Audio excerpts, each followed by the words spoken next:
While I was standing at my mother's grave watching her casket being lowered into the ground, my husband of 12 years moved his mistress into our home. The security cameras captured everything, every box, every piece of luggage, even their celebratory champagne toast in our bedroom. What they didn't know was that I own the security company that monitors our house. 3 days later, when they realized who they were dealing with, the look of terror on both their faces was absolutely priceless. Before we jump back in, tell us where you're tuning in from, and if this story touches you, make sure you're subscribed. Because tomorrow, I've saved something extra special for you. The call came on a Tuesday morning. I was in the middle of a quarterly review at my security firm, Secur, when my phone lit up with my sister's number. Sarah never called during work hours unless it was an emergency. The moment I heard her broken voice, I knew something terrible had happened. "It's Mom," she whispered through tears. "She's gone." The conference room around me blurred. My mother, my rock, my confidant, my biggest supporter, had passed away suddenly from a stroke. Even at 62, she had been vibrant, full of life, always planning her next adventure. Now she was gone, and the world seemed to tilt on its axis. "I need to go," I told my team, gathering my things with trembling hands. "Family emergency." My COO, Vanessa, nodded knowingly. "We've got this, Emily. Take all the time you need." I called my husband Ryan on the drive to my sister's house. His response was everything I needed in that moment. Concern, comfort, promises to handle everything at home while I dealt with the funeral arrangements. "Don't worry about anything here," he assured me, his voice steady and calming. "I'll take care of everything. You just focus on your family." I believed him. After 12 years of marriage, why wouldn't I? Ryan had always been my safe harbor, the person who stood by me when I started SecurView from nothing but a business plan and determination. He'd been there through the sleepless nights and financial uncertainties, celebrating each milestone. As the company grew from a small local business to a regional security powerhouse with over 50 employees, the next few days passed in a blur of funeral arrangements, well-meaning visitors, and paperwork. I stayed at Sarah's house, finding comfort in sorting through our mother's belongings together and planning a service that would honor her vibrant spirit. Ryan checked in daily, his messages filled with concern and support. "How are you holding up?" he'd text. "Don't rush back. Everything's fine at home." I was grateful for his understanding, for the space to grieve without worrying about what was happening back at our house. If only I had known what "everything's fine" really meant. The day of the funeral dawned bright and clear, the kind of beautiful spring day my mother would have appreciated. The church filled with friends, family, and colleagues whose lives she had touched. I stood at the podium, somehow finding the strength to deliver a eulogy that captured her spirit, her laughter, her kindness, her unwavering belief in chasing dreams no matter how impossible they seemed. "She's the reason I had the courage to start my own business," I told the gathered mourners. "She believed in me when no one else did, when even I had doubts."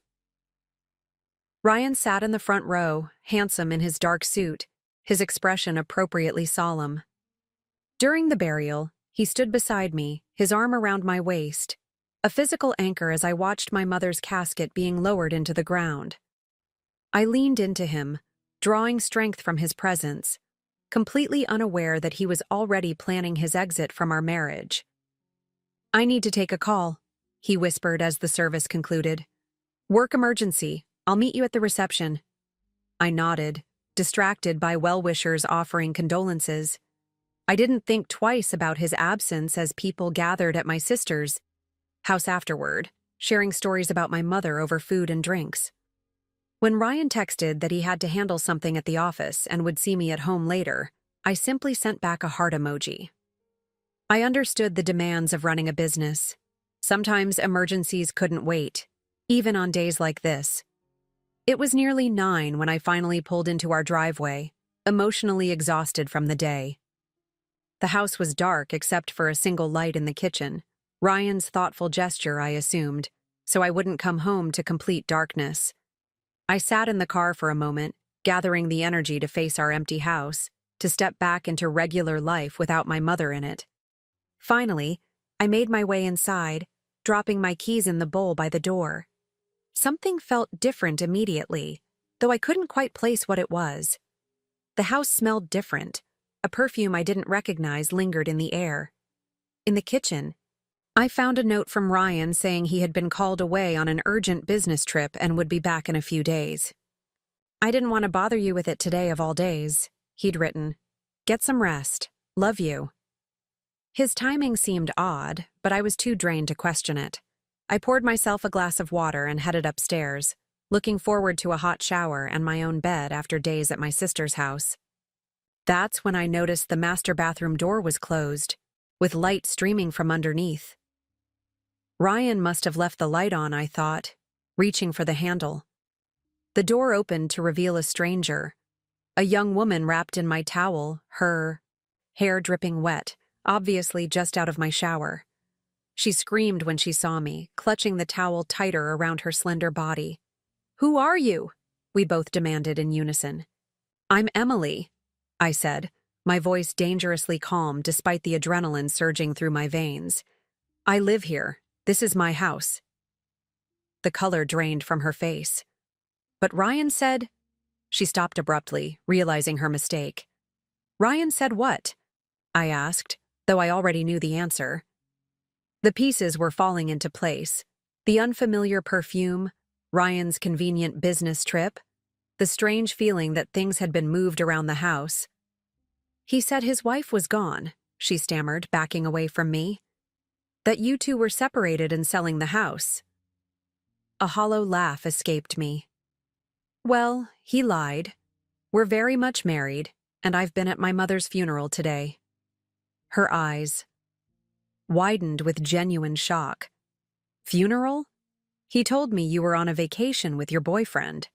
Each word felt like another knife twisting in my chest. How long had this been going on? How many lies had he told, to her and to me? "I think you should get dressed," I said coldly.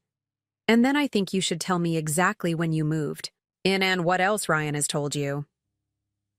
As she scrambled to gather her clothes, I noticed more of her belongings scattered around my bedroom, makeup on my vanity, clothes hanging in my closet. This wasn't a one-night stand. She had moved in on the very day I was burying my mother. I walked to the window, needing air, needing space to process this betrayal. That's when I noticed it.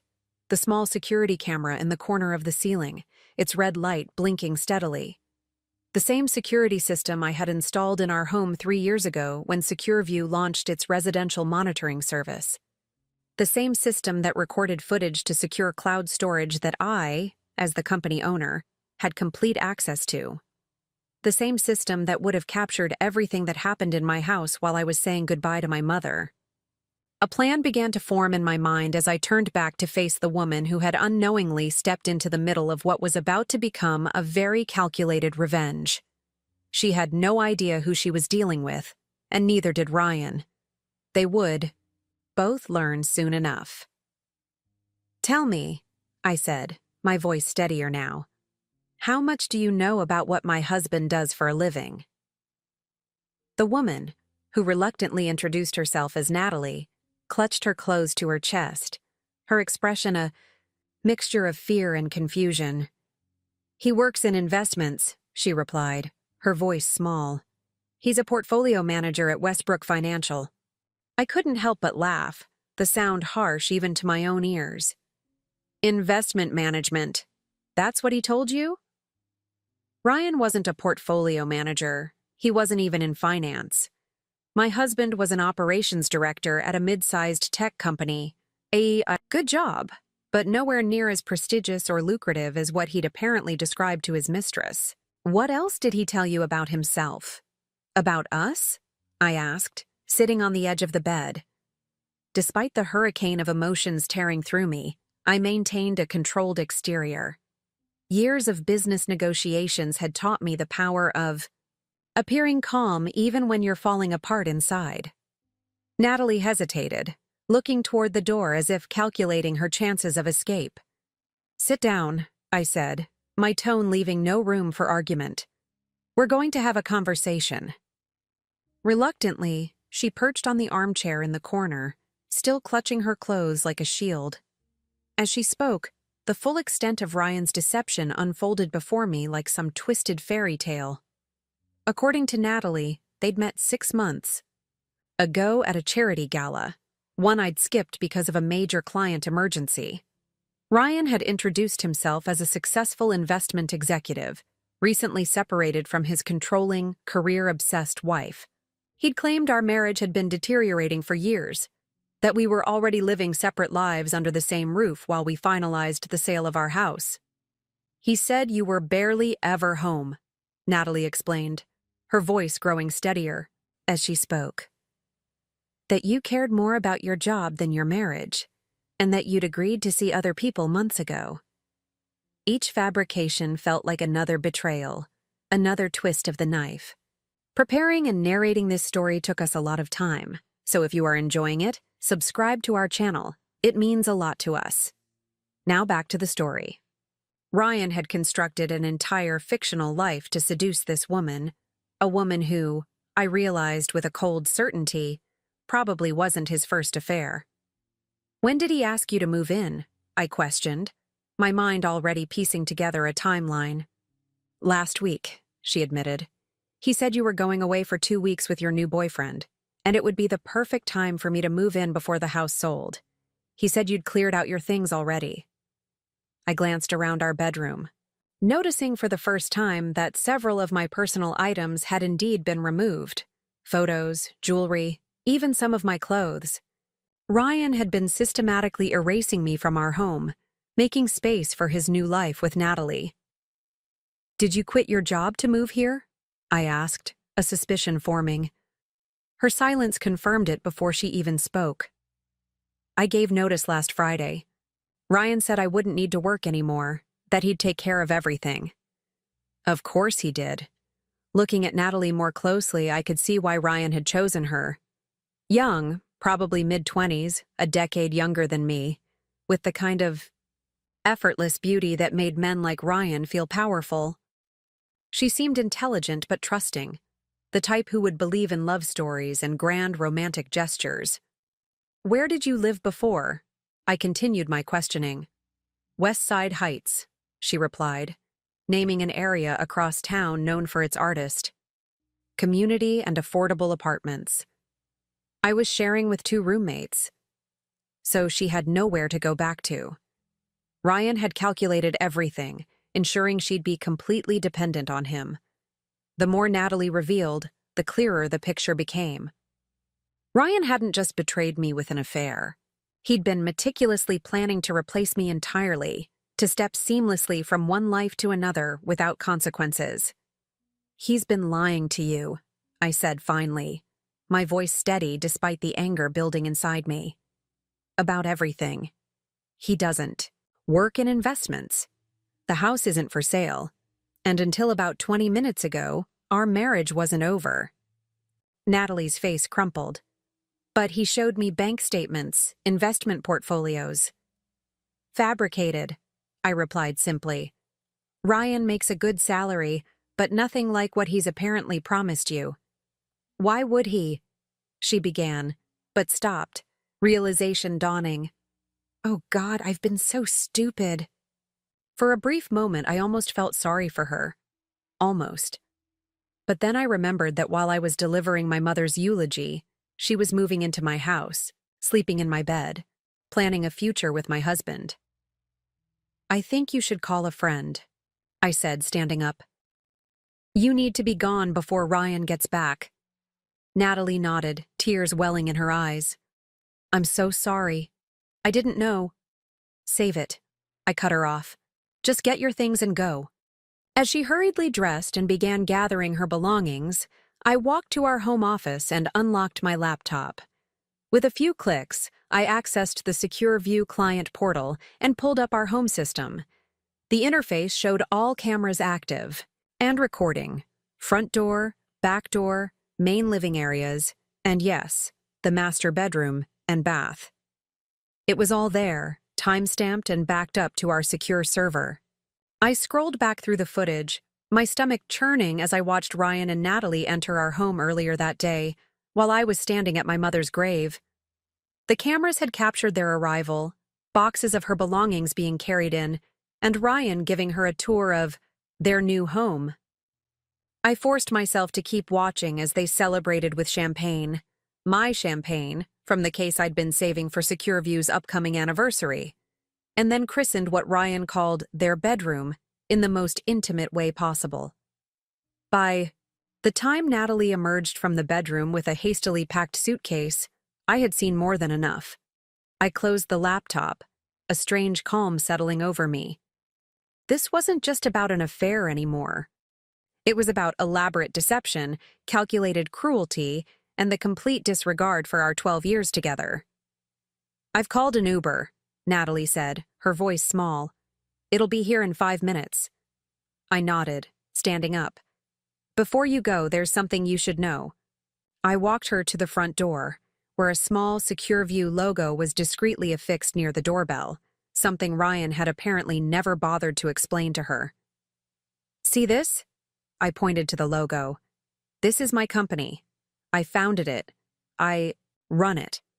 And every security camera in this house reports directly to servers that I control." Her eyes widened as understanding dawned. "You mean, everything that happened here today, everything, is recorded. And unlike what my husband told you, I'm not some workaholic wife he's outgrown. I built a security empire from nothing, and I know exactly how to use it." The color drained from her face. "What are you going to do?" Before I could answer, headlights swept across the front of the house. Ryan's car pulled into the driveway, returning far earlier than expected. "Looks like we're about to find out," I said, a cold smile forming on my lips as I opened the front door, positioning myself so that Ryan would see both of us standing there, Natalie with her suitcase, me with my newfound knowledge of his betrayal. As he stepped out of his car, the look of shock on his face confirmed what I already knew. He never expected to get caught. He never expected me to come home early, and he certainly never expected to face consequences for what he'd done. But I was about to show him exactly who he was dealing with. The moment froze in time. Ryan standing in the driveway, car door still open, briefcase in hand, Natalie beside me with her hastily packed suitcase, and me, standing in the doorway of the home we'd built together, the weight of betrayal crushing against my ribs. Ryan recovered quickly, his face shifting from shock to calculated charm in seconds. It was a transformation I'd seen countless times in business meetings and social gatherings, the chameleon-like ability to adapt that had once made me proud to call him my husband. "Emily," he said, his voice gentle as he approached. "You're home early. I wasn't expecting you until tomorrow." The audacity of his calm demeanor sent ice through my veins.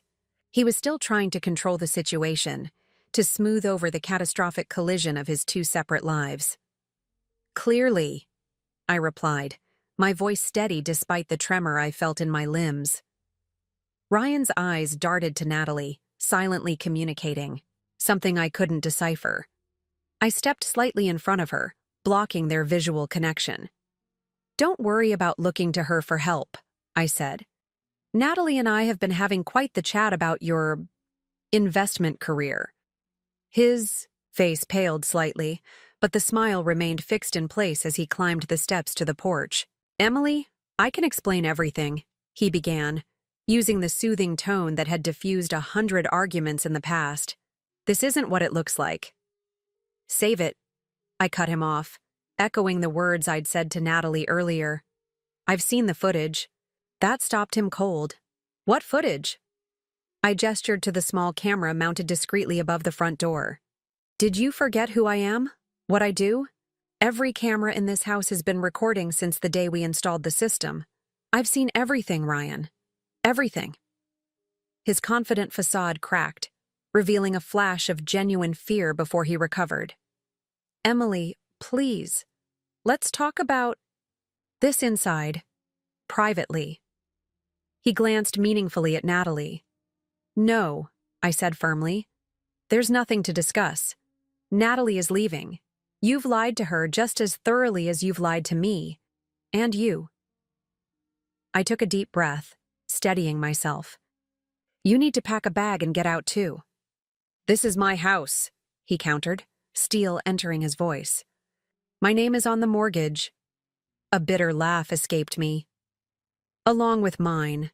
But more importantly, my company's security system has footage of you moving your mistress into our home while I was burying my mother. Do you really want to test how that will play out legally?" Before Ryan could respond, the distant headlights of Natalie's Uber appeared at the end of our street. She shifted uncomfortably beside me, clutching her suitcase like a lifeline. "That's my ride," she murmured. "Go," I told her, not unkindly. Despite everything, I recognized that she too had been manipulated by Ryan's lies. "This isn't your fight." Natalie gave a quick nod, brushing past Ryan without meeting his eyes.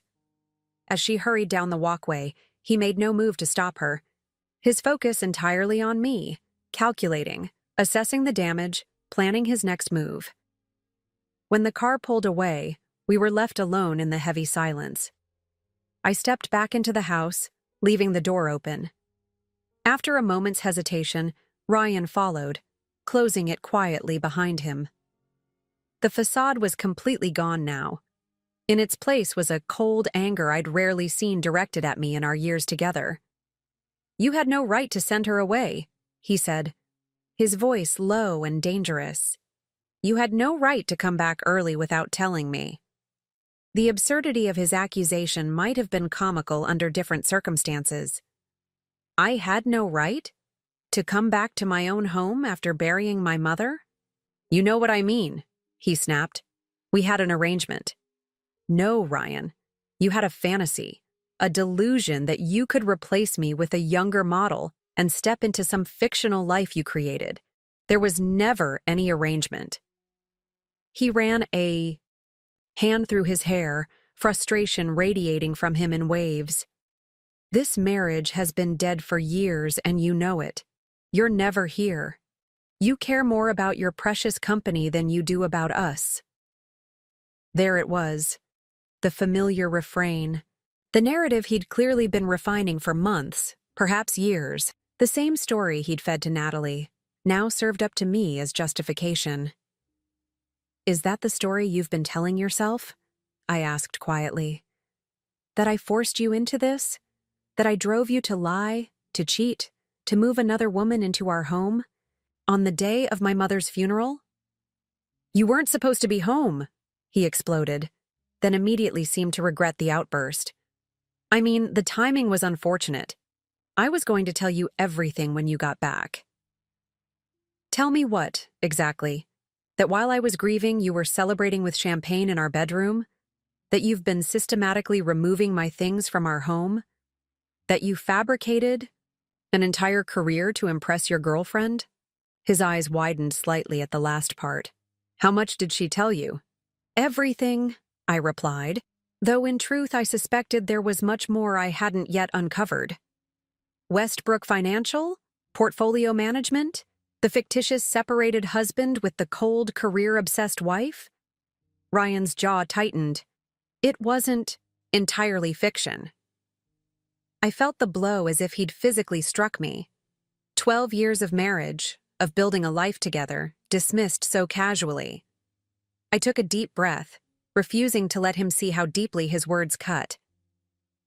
"I built my company from nothing," I said quietly. "You used to be proud of that. You used to tell people how amazing it was, what I'd accomplished." "That was before it took over your life," he countered. "Before you missed every dinner, every vacation, every chance to be a real couple." I shook my head, memories flooding. Back, late nights at the office, yes, but also Ryan's gradual withdrawal, his increasing disinterest in my work, the subtle criticisms that had grown more frequent over the years. "I was building something," I said. "Something that would secure our future. And you were right there with me, encouraging me every step of the way." When did that change, Ryan? When did you decide that my success was a threat rather than something to celebrate? He didn't answer immediately, his gaze dropping to the floor. When he finally spoke, his voice was different, quieter, almost resigned. I don't know. Maybe when I realized I was always going to be Emily's husband instead of my own person. Maybe when I saw you outgrowing me, out-earning me, outshining. Me at every turn. The raw honesty surprised me, momentarily cutting through my anger. This was the real betrayal, not just the affair or the lies, but the festering resentment he'd hidden behind a supportive facade. So instead of talking, to me, instead of working through it, you decided to create this elaborate fiction? To plan a complete life replacement while pretending everything was fine? Ryan moved to the living room, sinking onto the couch we'd chosen together years ago. It just happened. Natalie was uncomplicated. She looked at me like I was important. And you couldn't resist playing the big-shot investment banker, I added, the pieces clicking into place. The successful man with the cold, absent wife. It must have been intoxicating to reinvent yourself. He didn't deny it, which was answer enough. We sat in silence for a moment, the weight of 12 years and countless lies hanging between us. I want you out of this house tonight, I finally said. Take what you need for a few days. We can figure out the rest later. And if I refuse? He challenged, a hint of his earlier defiance returning. I met his gaze steadily. Then I call my security team and have them physically remove you. Then I contact a lawyer and provide them with footage of you moving your mistress into our home while I was at my mother's funeral. Then I make sure every mutual friend, every colleague, and every family member knows exactly what you did and when you did it. The color drained from his face. You wouldn't. Try me, I replied, my voice ice. You have no idea what I'm capable of right now. Ryan stood slowly, the fight visibly leaving him. I'll get some things. As he climbed the stairs to our bedroom, I remained in the living room, my body rigid with tension. The emotional hurricane that had been building since I found Natalie in my bathroom threatened to overwhelm me now that I was alone. I wanted to scream, to break things, to collapse in tears. But I wouldn't give Ryan the satisfaction of seeing me fall apart. When he returned 20 minutes later with a duffel bag, his expression was carefully neutral. We need to talk about this when things are calmer, he said. About the house, the accounts, everything. We will, I agreed. Through lawyers. He flinched slightly at that, then nodded. For what it's worth, I am sorry about your mother. I know how close you were. The sincere condolence amid everything else was so unexpected that tears threatened to surface. I swallowed hard, refusing to let them fall. Just go, I whispered. After he left, the house fell into a heavy silence. I moved methodically through the rooms, cataloging evidence of Natalie's brief residence, a scarf draped over a chair, a novel on the coffee table, a bottle of perfume in the bathroom. In our bedroom, I found several empty spaces in my closet where my clothes should have been, confirming that Ryan had indeed been systematically removing my presence. I sat on the edge of the bed, our bed, where hours earlier Ryan and Natalie had christened their new beginning. The thought sent a fresh wave of nausea through me. Reaching for my phone, I called the one person I knew I could trust. Vanessa, it's Emily. I need a favor. Within an hour, 2 of SecureView's most discreet security specialists were at my house, efficiently changing every lock, reprogramming the security system, and conducting a thorough sweep for anything Ryan might have left behind. As they worked, I sat at my desk, methodically downloading and backing up every second of footage from the past week. The evidence of Ryan's betrayal was safely archived, ready if I needed it. My emotional processing would have to wait. Right. Now, I needed to secure my home, my business, and my future. By the time dawn broke, I had a new security protocol in place, a consultation scheduled with the city's most ruthless divorce attorney, and a determination that had replaced the initial shock and pain. Ryan thought he could discard me for a newer model, erase me from my own home while I was at my most vulnerable. He was about to learn how catastrophically he had underestimated the woman he married. The next morning, I woke up alone in my bed for the first time in years. The house felt different, emptier, but somehow lighter too, as if a weight had been lifted. I'd slept surprisingly well, the exhaustion of grief and betrayal pulling me under despite everything that had happened. As I stood in the shower, letting hot water wash over me, memories flooded back, not just of yesterday's nightmare, but of the journey that had brought me here. How had we gone from being partners, best friends, lovers, to this? The signs had been there, I realize now, but I'd been too busy, too trusting, too certain of our foundation to see them. Ryan and I had met at a tech startup where we both worked fresh out of college. He in operations, me in the IT security department. We'd connected over late-night debugging sessions and shared takeout dinners, bonding over similar backgrounds and ambitions. He'd been my biggest cheerleader when I first floated the idea of starting my own security firm, spending countless nights helping me refine my business plan and pitch deck. "You're going to be amazing," he'd said the night before. My first investor meeting. "They'd be fools not to fund you." 6 months later, with seed funding secured and my first small office leased, I'd proposed to him. It wasn't traditional, but neither was our relationship. I'd taken him to the rooftop where we'd had our first kiss and asked if he'd build a life with me. "I want a partner," I'd told him. "Someone who celebrates my wins and helps me through my losses. Someone who isn't threatened by my ambition but inspired by it." He'd said yes without hesitation, pulling me into his arms and spinning me around the rooftop. "We're going to take on the world together," he'd promised. For the first few years, that promise had held true. While I built SecurView from a 3-person operation into a growing regional player, Ryan supported me through every setback and celebrated every victory. He'd been there for the first major contract signing, bringing champagne to the office and taking the entire tiny team out to dinner. He'd held me through the night when our biggest early client unexpectedly dropped us, assuring me that it was their loss and we'd bounce back stronger. When had that changed? I tried to pinpoint the moment, the turning point when his support had begun to curdle into resentment.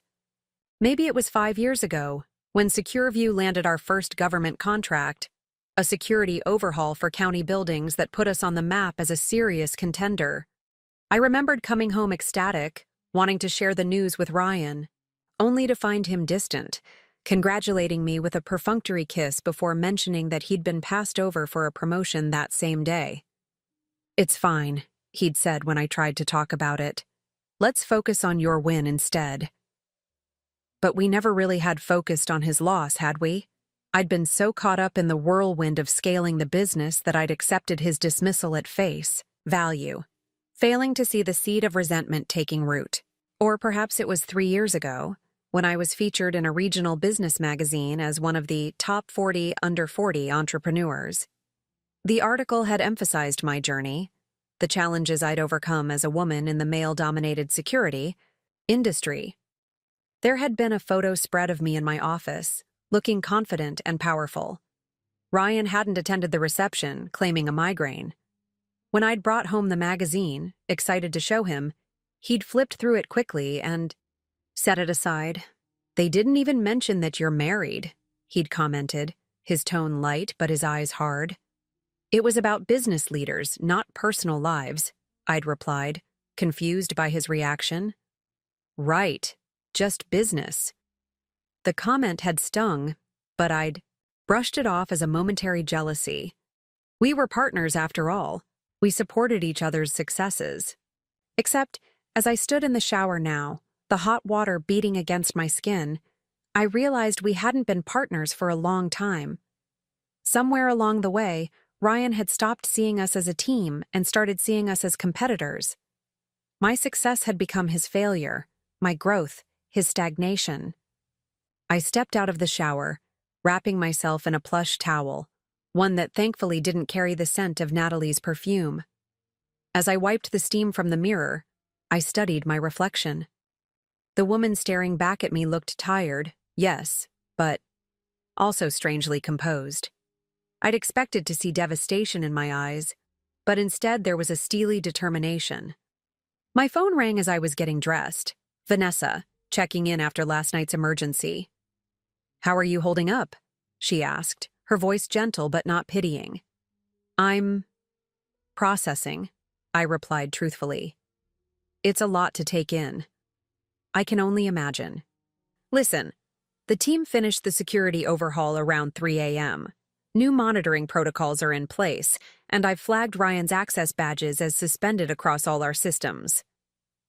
I hadn't even thought about the company access. Ryan, as my husband, had been granted keycard entry to all Secure View facilities, something I needed to address immediately. "Thank you," I said, immensely grateful for her foresight. "Can you also make sure his system login is deactivated? He has access to some of our client portals." "Already done," she assured me. "And Emily. I've cleared your calendar for the rest of the week. The quarterly reports can wait." I started to protest, then stopped myself. The old Emily would have insisted on getting back to work immediately, using it as a shield against dealing with personal pain. But that approach had cost me more than I'd realized. "Thanks, Vanessa. I think I need the time." After hanging up, I made my way downstairs, bracing myself to face my home in the daylight. The remnants of Ryan and Natalie's brief cohabitation had been mostly cleared away by my security team, but I could still sense the violation of my space.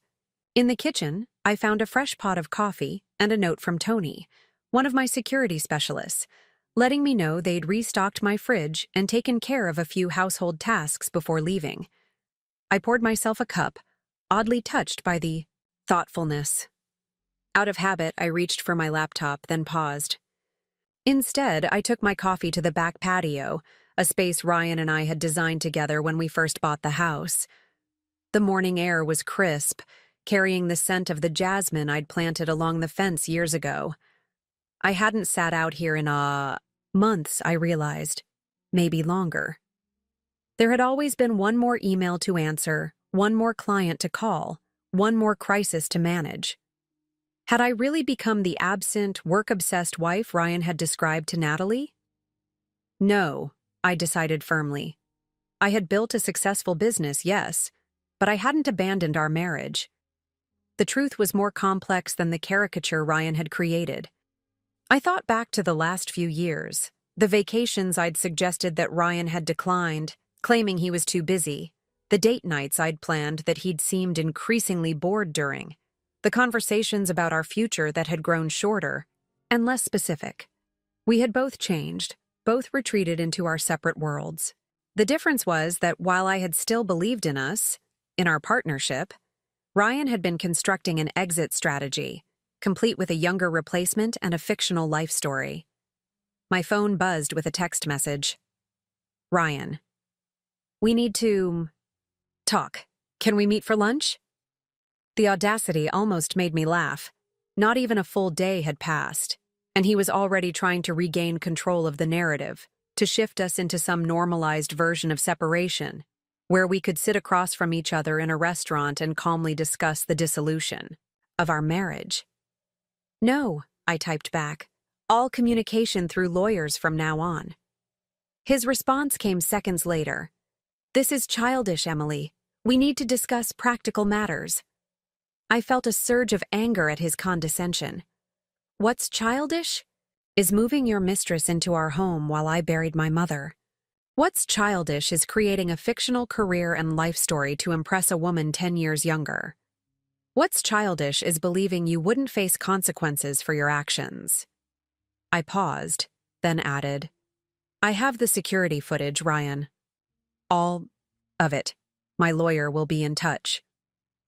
This time, there was no immediate response. I could imagine him staring at his phone, the full implications of his situation finally sinking in.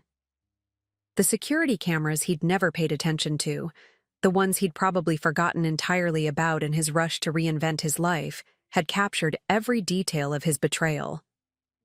As I sat there, my coffee growing cold, I thought about the parallel tracks our lives had taken.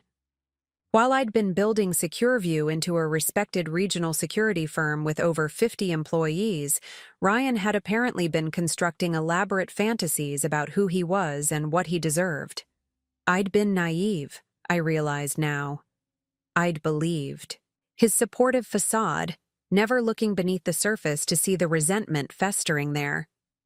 I'd missed the warning signs, his increasing disinterest in my company's milestones, his vague answers about his own career aspirations, the gradual, emotional distance he'd attributed to work stress. The realization brought a strange mix of anger and relief. Anger at myself for not seeing what was happening, but relief that the fictional version of our marriage Ryan had created for Natalie, the cold, career-obsessed wife and the long-suffering, neglected husband, wasn't entirely my failure. It was a convenient narrative he'd crafted to justify his actions, both to Natalie and to himself. My phone buzzed again, not Ryan this time, but a calendar notification. My appointment with Patricia Winters, divorce attorney, was confirmed for 2 p.m. I took a deep breath, feeling the first stirrings of something like resolve. The initial shock was fading, replaced by a clear-eyed determination. This wasn't the path I would have chosen for my life. But now that I was on it, I would navigate it with the same strategic focus I'd applied to building my company. Ryan had underestimated me once. I wouldn't give him the opportunity to do so again. As I gathered my things to prepare for the meeting with Patricia, my phone rang again. Sarah, my sister. "Hey," I answered, suddenly realizing I hadn't told her about any of this yet. "Just checking in," she said. "How are you doing after yesterday?" The question, so innocently asked, nearly broke me. Yesterday wasn't just the day after our mother's funeral anymore. It was the day my marriage had imploded, the day I'd discovered the extent of Ryan's betrayal, the day everything had changed. "Sarah," I said, my voice breaking slightly, "there's something I need to tell you." As I explained what had happened, leaving out the most painful details but conveying the essence, my sister's shocked gasps turned to outraged expletives. "That absolute—" She cut herself off. "I can't believe he would do this. And now, when you're already dealing with Mom?" "The timing was intentional," I said quietly. "He thought I'd be gone longer. He was setting up his new life." "I'm coming over," Sarah declared, and I could hear her already gathering her keys. "No, it's okay. I have a lawyer appointment this afternoon, and I need some time to prepare." "Lawyer? Good. Take him for everything he's worth." Despite everything, I found myself smiling at my sister's fierce loyalty. "It's not about money, Sarah. It's about making sure he understands that actions have consequences." "Well, those consequences should definitely include a significantly lighter bank account," she insisted. "Promise me you won't go easy on him, just because you've been together so long." "I promise," I said, realizing as I spoke that I meant it. The Emily who had left for her mother's funeral 4 days ago might have been inclined toward generosity, toward an amicable split that preserved what good memories remained. But that Emily had watched her husband move another woman into their home while she stood at her mother's grave. That Emily had discovered years of festering resentment beneath a supportive facade. That Emily was finished with making things easier for a man who had shown no such consideration for her. "I'm not going to let him walk away from this unscathed," I told my sister. "He's about to learn exactly who he married and who he betrayed." Patricia Winters' office was exactly what I expected from the city's most formidable divorce attorney. Elegant, understated, and quietly intimidating. The walls were lined with law degrees and professional accolades, and the woman herself matched her surroundings perfectly. In her mid-50s, with silver-streaked dark hair and penetrating eyes, she radiated Competence and control. Mrs. Bennet, she greeted me, extending a hand. Please have a seat. Ms. Harper, I corrected automatically. I never took my husband's name professionally. A hint of approval flickered across her face. Ms. Harper, then. I understand, from our brief call, that you're dealing with a particularly difficult situation. For the next 20 minutes, I laid out the facts. My mother's death, Ryan's betrayal, the security footage that had captured it all.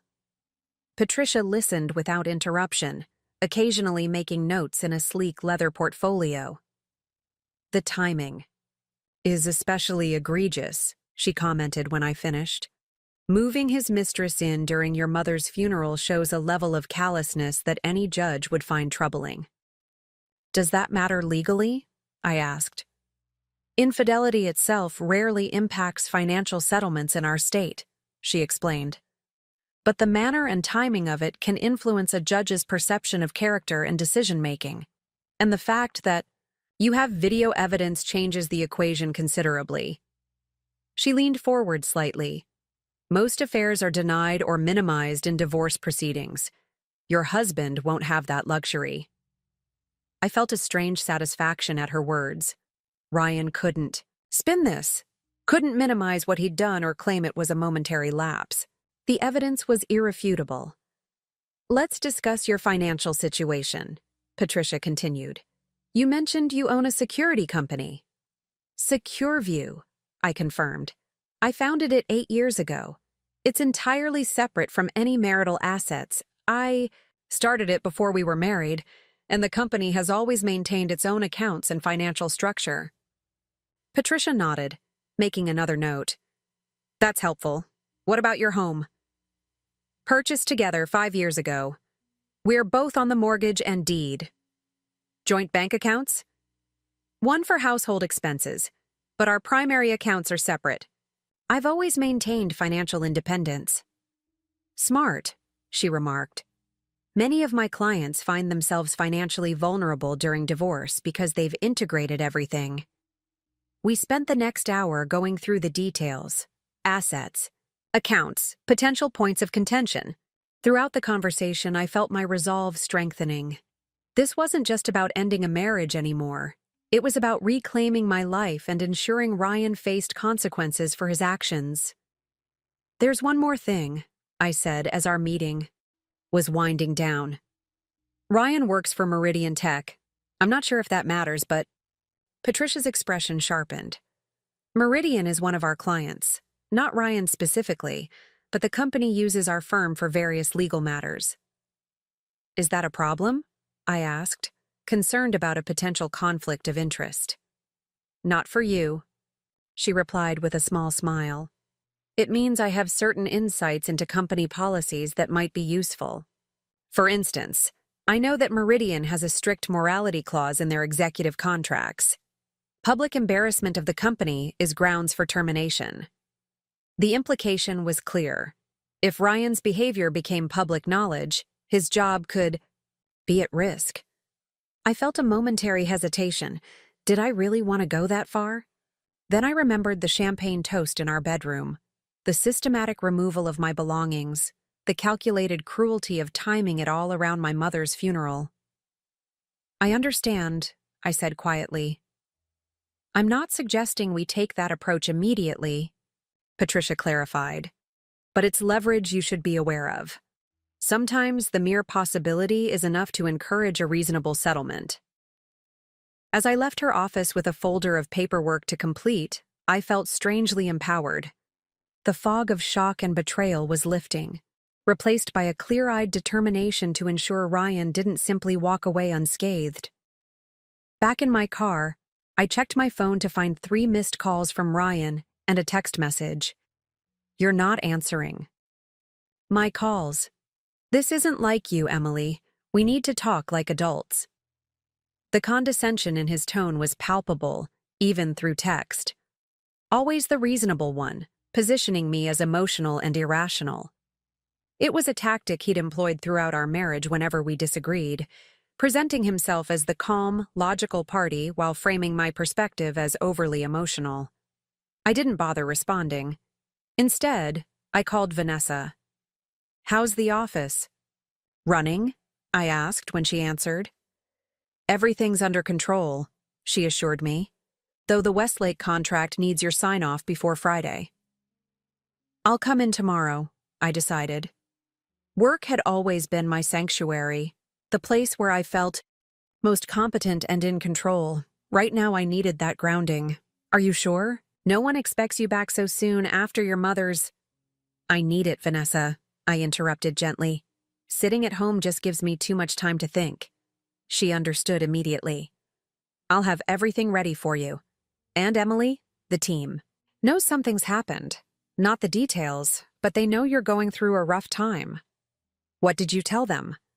"Just that you're dealing with a personal matter on top of your mother's passing. They're worried about you." The simple statement brought unexpected tears to my eyes. While Ryan had been constructing narratives about my cold, workaholic nature, I'd built a company where people genuinely cared about each other's well-being. "Thank you," I managed. "I'll see you tomorrow." On the drive home, I took a detour, finding myself pulling into the parking lot of Lakeside Park, a place my mother had loved. We'd spent countless Sunday afternoons here when I was growing up, feeding ducks and talking about everything and nothing. After I started Secur, we'd continued the tradition whenever our schedules allowed, walking the lakeside path while I bounced business ideas off her. I made my way to our favorite bench overlooking the water. The late afternoon sun cast golden light across the lake's surface, and for a moment, I could almost feel my mother beside me. "I wish you were here," I whispered. "I could use your advice right now." But even as I said it, I knew what she would tell me. My mother had always been my strongest advocate, the one who taught me to stand my ground and never let anyone diminish my worth. "Never make yourself smaller to make someone else feel bigger," she told me once, when I was hesitating about applying to competitive tech programs dominated by men. "The right people will celebrate your light, not try to dim it."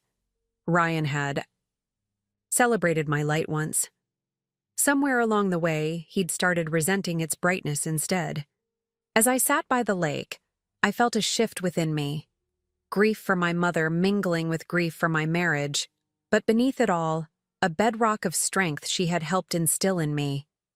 I wasn't going to let Ryan's betrayal define me or diminish what I'd built. My phone buzzed again, another text from Ryan. "I'm at the house.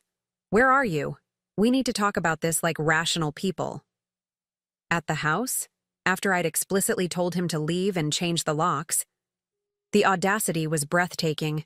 I called Tony immediately.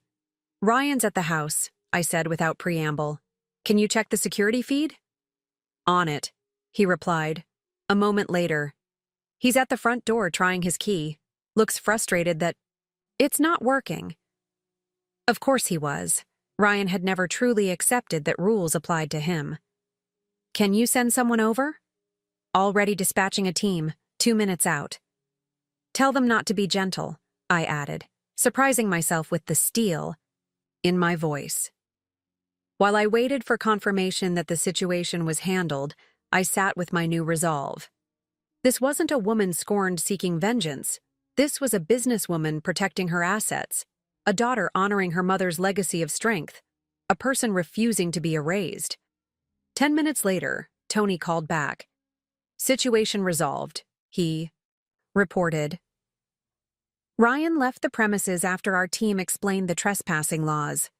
He wasn't happy, but he wasn't stupid enough to escalate with 2 security professionals present. Did he say what he wanted? Claimed he needed to retrieve important work documents from his home office. Our guys explained that he could arrange to collect his belongings through proper legal channels. I closed my eyes, imagining the scene. Ryan, always so carefully put together, facing the reality that his actions had consequences, that I wasn't going to roll over and make this easy for him. "Thank you, Tony. I appreciate it." "No problem, boss. That's what we're here for." As I drove home, I felt a strange sense of calm. The initial crushing pain of betrayal was transforming into something else. Not forgiveness, certainly, but a focused determination to move forward on my own terms. When I arrived home, I checked the security footage from earlier. There was Ryan, standing on our front porch, irritation clear on his face as he realized his key no longer worked. The entitled expectation in his stance, the assumption that he could simply return whenever he wanted despite what he'd done, it all confirmed I was making the right choice. I spent the evening organizing paperwork for Patricia, securing financial documents, and making lists of shared assets. The methodical work kept my mind focused, preventing it from spiraling into the emotional abyss that kept threatening. Around 9, my doorbell rang. The security app on my phone showed Sarah standing on my porch, a bottle of wine in one hand and an overnight bag in the other.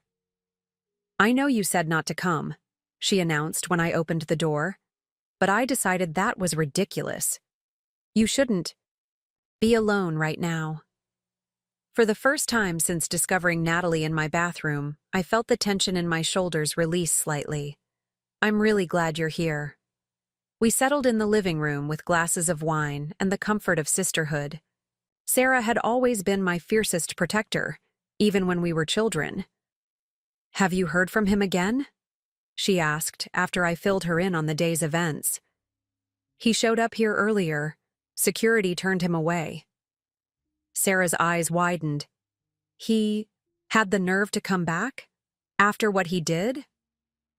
"Ryan's always believed he could charm his way out of any situation," I said, finding clarity as I spoke. "He's never faced real consequences for his actions. Until now," Sarah added, raising her glass in a grim toast. "Until now," I agreed, clinking my glass against hers. Later that night, as Sarah slept in the guest room, I sat in my home office reviewing the security footage again. There was something I needed to see, not the betrayal itself, which was seared into my memory, but something specific from the day of my mother's funeral. I found it quickly. Ryan standing beside me at the graveside, his arm around my waist in what appeared to be a gesture of support. But now, looking closer, I could see his free hand checking his phone, his attention already elsewhere while I grieved. Even in that sacred moment, he had been planning his escape, coordinating with Natalie, orchestrating his new beginning while standing beside me at an ending. The footage should have hurt, should have twisted the knife deeper. Instead, it crystallized my resolve. This wasn't a man who deserved my tears or my mercy. This was a man who had calculated his betrayal down to the minute, taking advantage of my most vulnerable moment to pursue his selfish desires. I downloaded the clip, adding it to the growing file of evidence I was compiling. Then I closed my laptop and went to bed, sleeping soundly for the first time since my world had imploded. In the morning, I woke with a clear sense of purpose. The path forward wasn't easy, but it was becoming clearer. Ryan had underestimated me once, assuming I would either never discover his betrayal or would be too devastated to fight back effectively.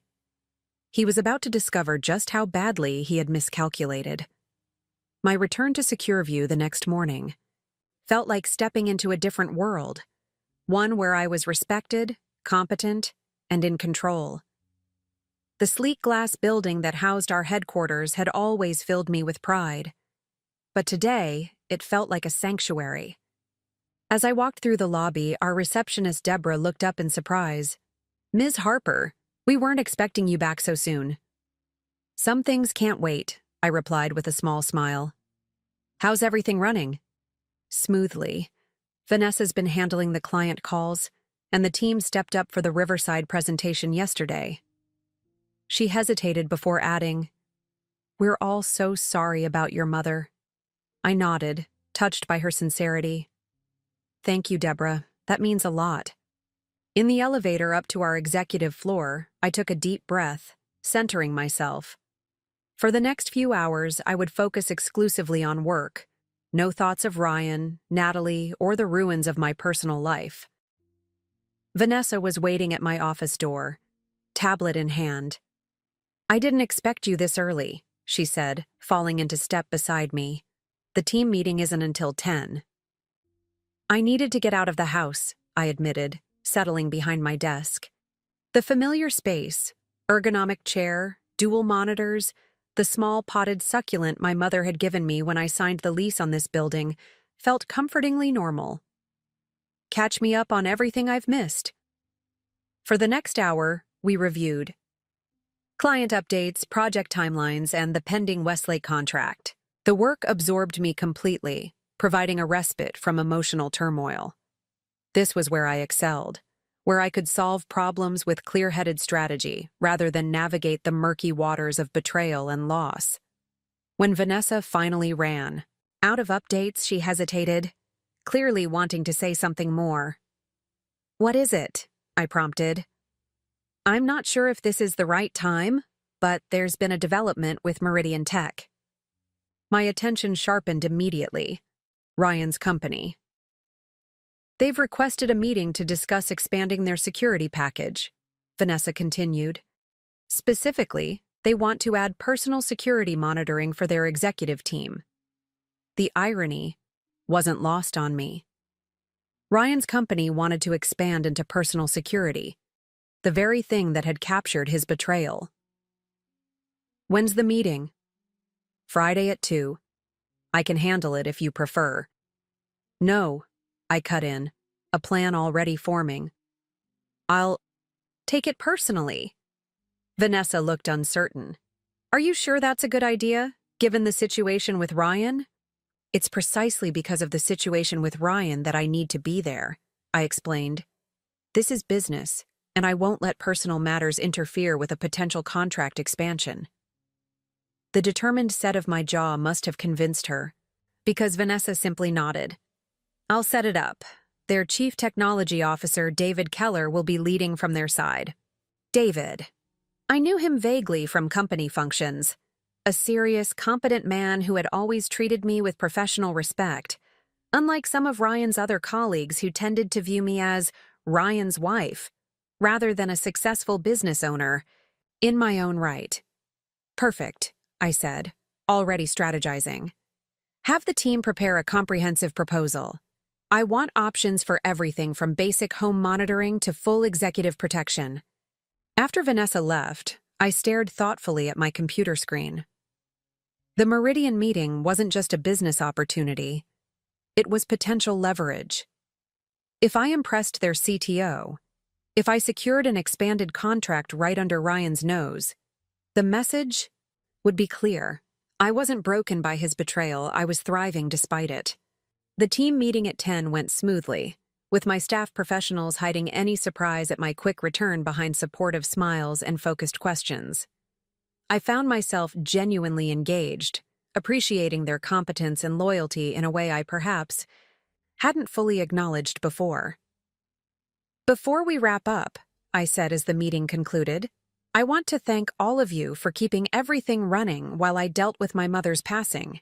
It means more than you know to have a team I can count." How's? The simple acknowledgement seemed to resonate deeply, with several team members visibly moved. In that moment, I realized how false Ryan's narrative had been. I wasn't some cold workaholic who neglected relationships. I had built meaningful connections here, created a company culture of mutual respect and support. Back in my office, I turned my attention to the divorce proceedings. Patricia had emailed a detailed asset worksheet that needed completion before our next meeting. I worked methodically through it, documenting our financial entanglements with clinical precision. Joint checking account, $8,143. 21 house value, current estimate, $765,000 with $420,000 remaining on the mortgage retirement accounts. Separate. Though we'd each named the other as beneficiary vehicles, my Range Rover, paid off, his Tesla, financed. As I cataloged our life together in dollars and cents, I felt a strange detachment, as if I were analyzing a business dissolution rather than the end of a 12-year marriage. Perhaps that was healthier, I reasoned. Emotion would only cloud my judgment, and I needed absolute clarity now. My phone buzzed with a text from Ryan. Emily, this has gone far enough. I've retained counsel. You need to stop freezing me out of my own home. Let's discuss this like reasonable adults before lawyers make it uglier than it needs to be. His persistent framing of himself as the reasonable party, while characterizing my actions as excessive or emotional, was so transparent now. I forwarded the message to Patricia without responding to him directly. At noon, I called Sarah to check in. "How was your morning?" she asked. "Productive," I replied. "Being at work helps. How are things at the house?" "Quiet. I'm going through Mom's photo albums like we talked about." Her voice softened. "Found some great ones of you in your coding camp phase, complete with the purple hair streak." The memory made me smile despite everything. Mom hated that hair. "She got over it when you won that scholarship." Sarah paused. "I miss her, Em." "Me too," I said quietly. The double grief, for my mother and my marriage, felt momentarily overwhelming.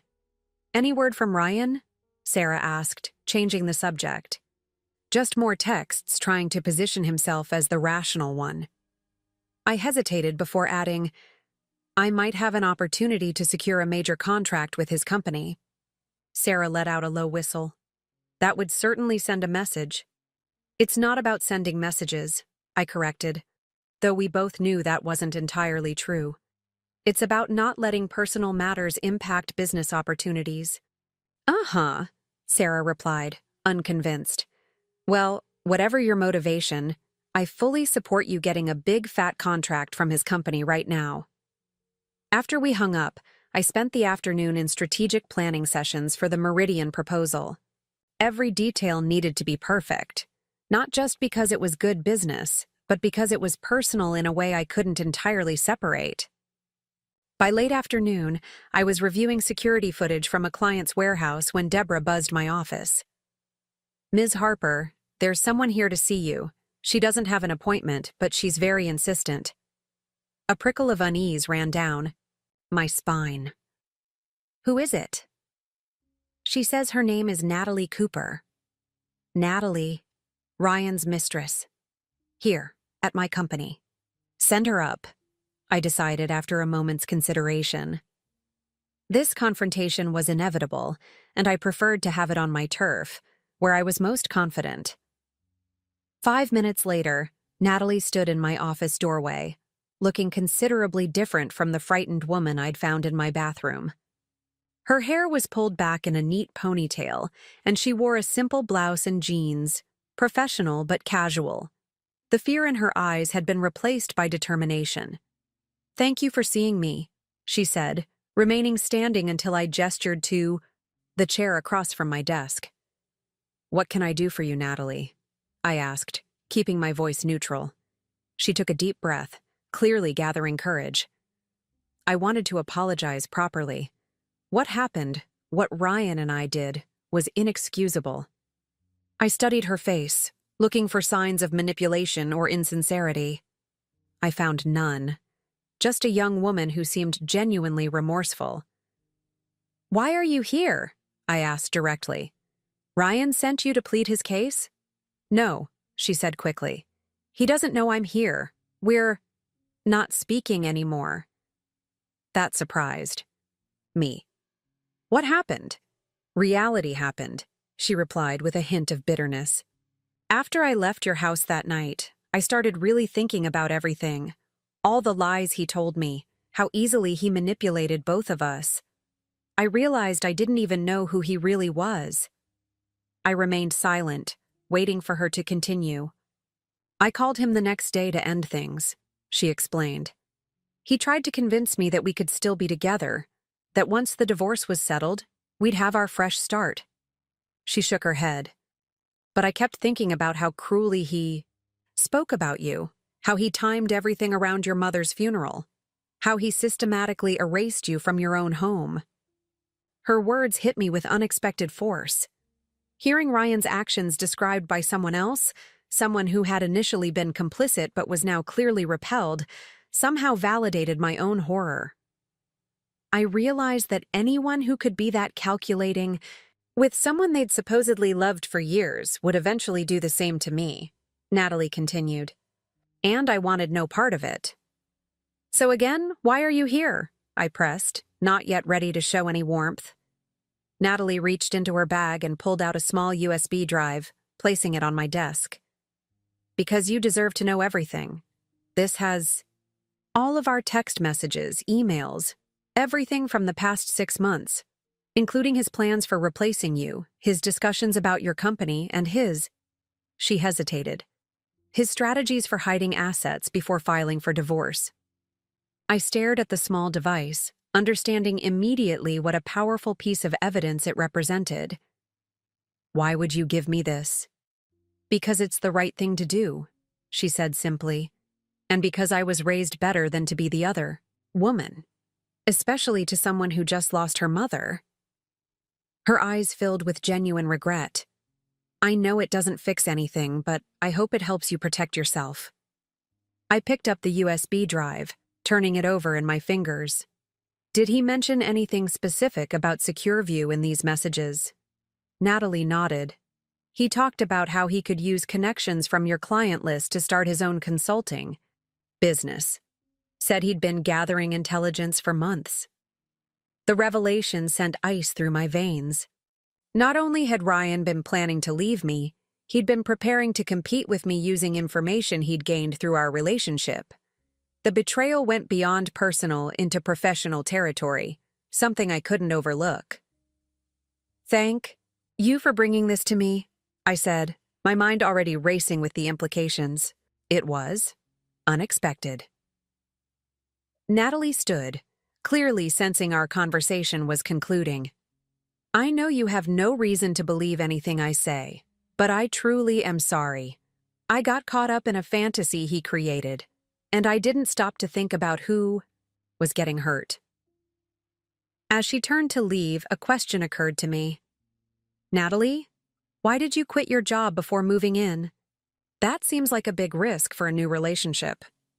She paused in the doorway, a flash of embarrassment crossing her face.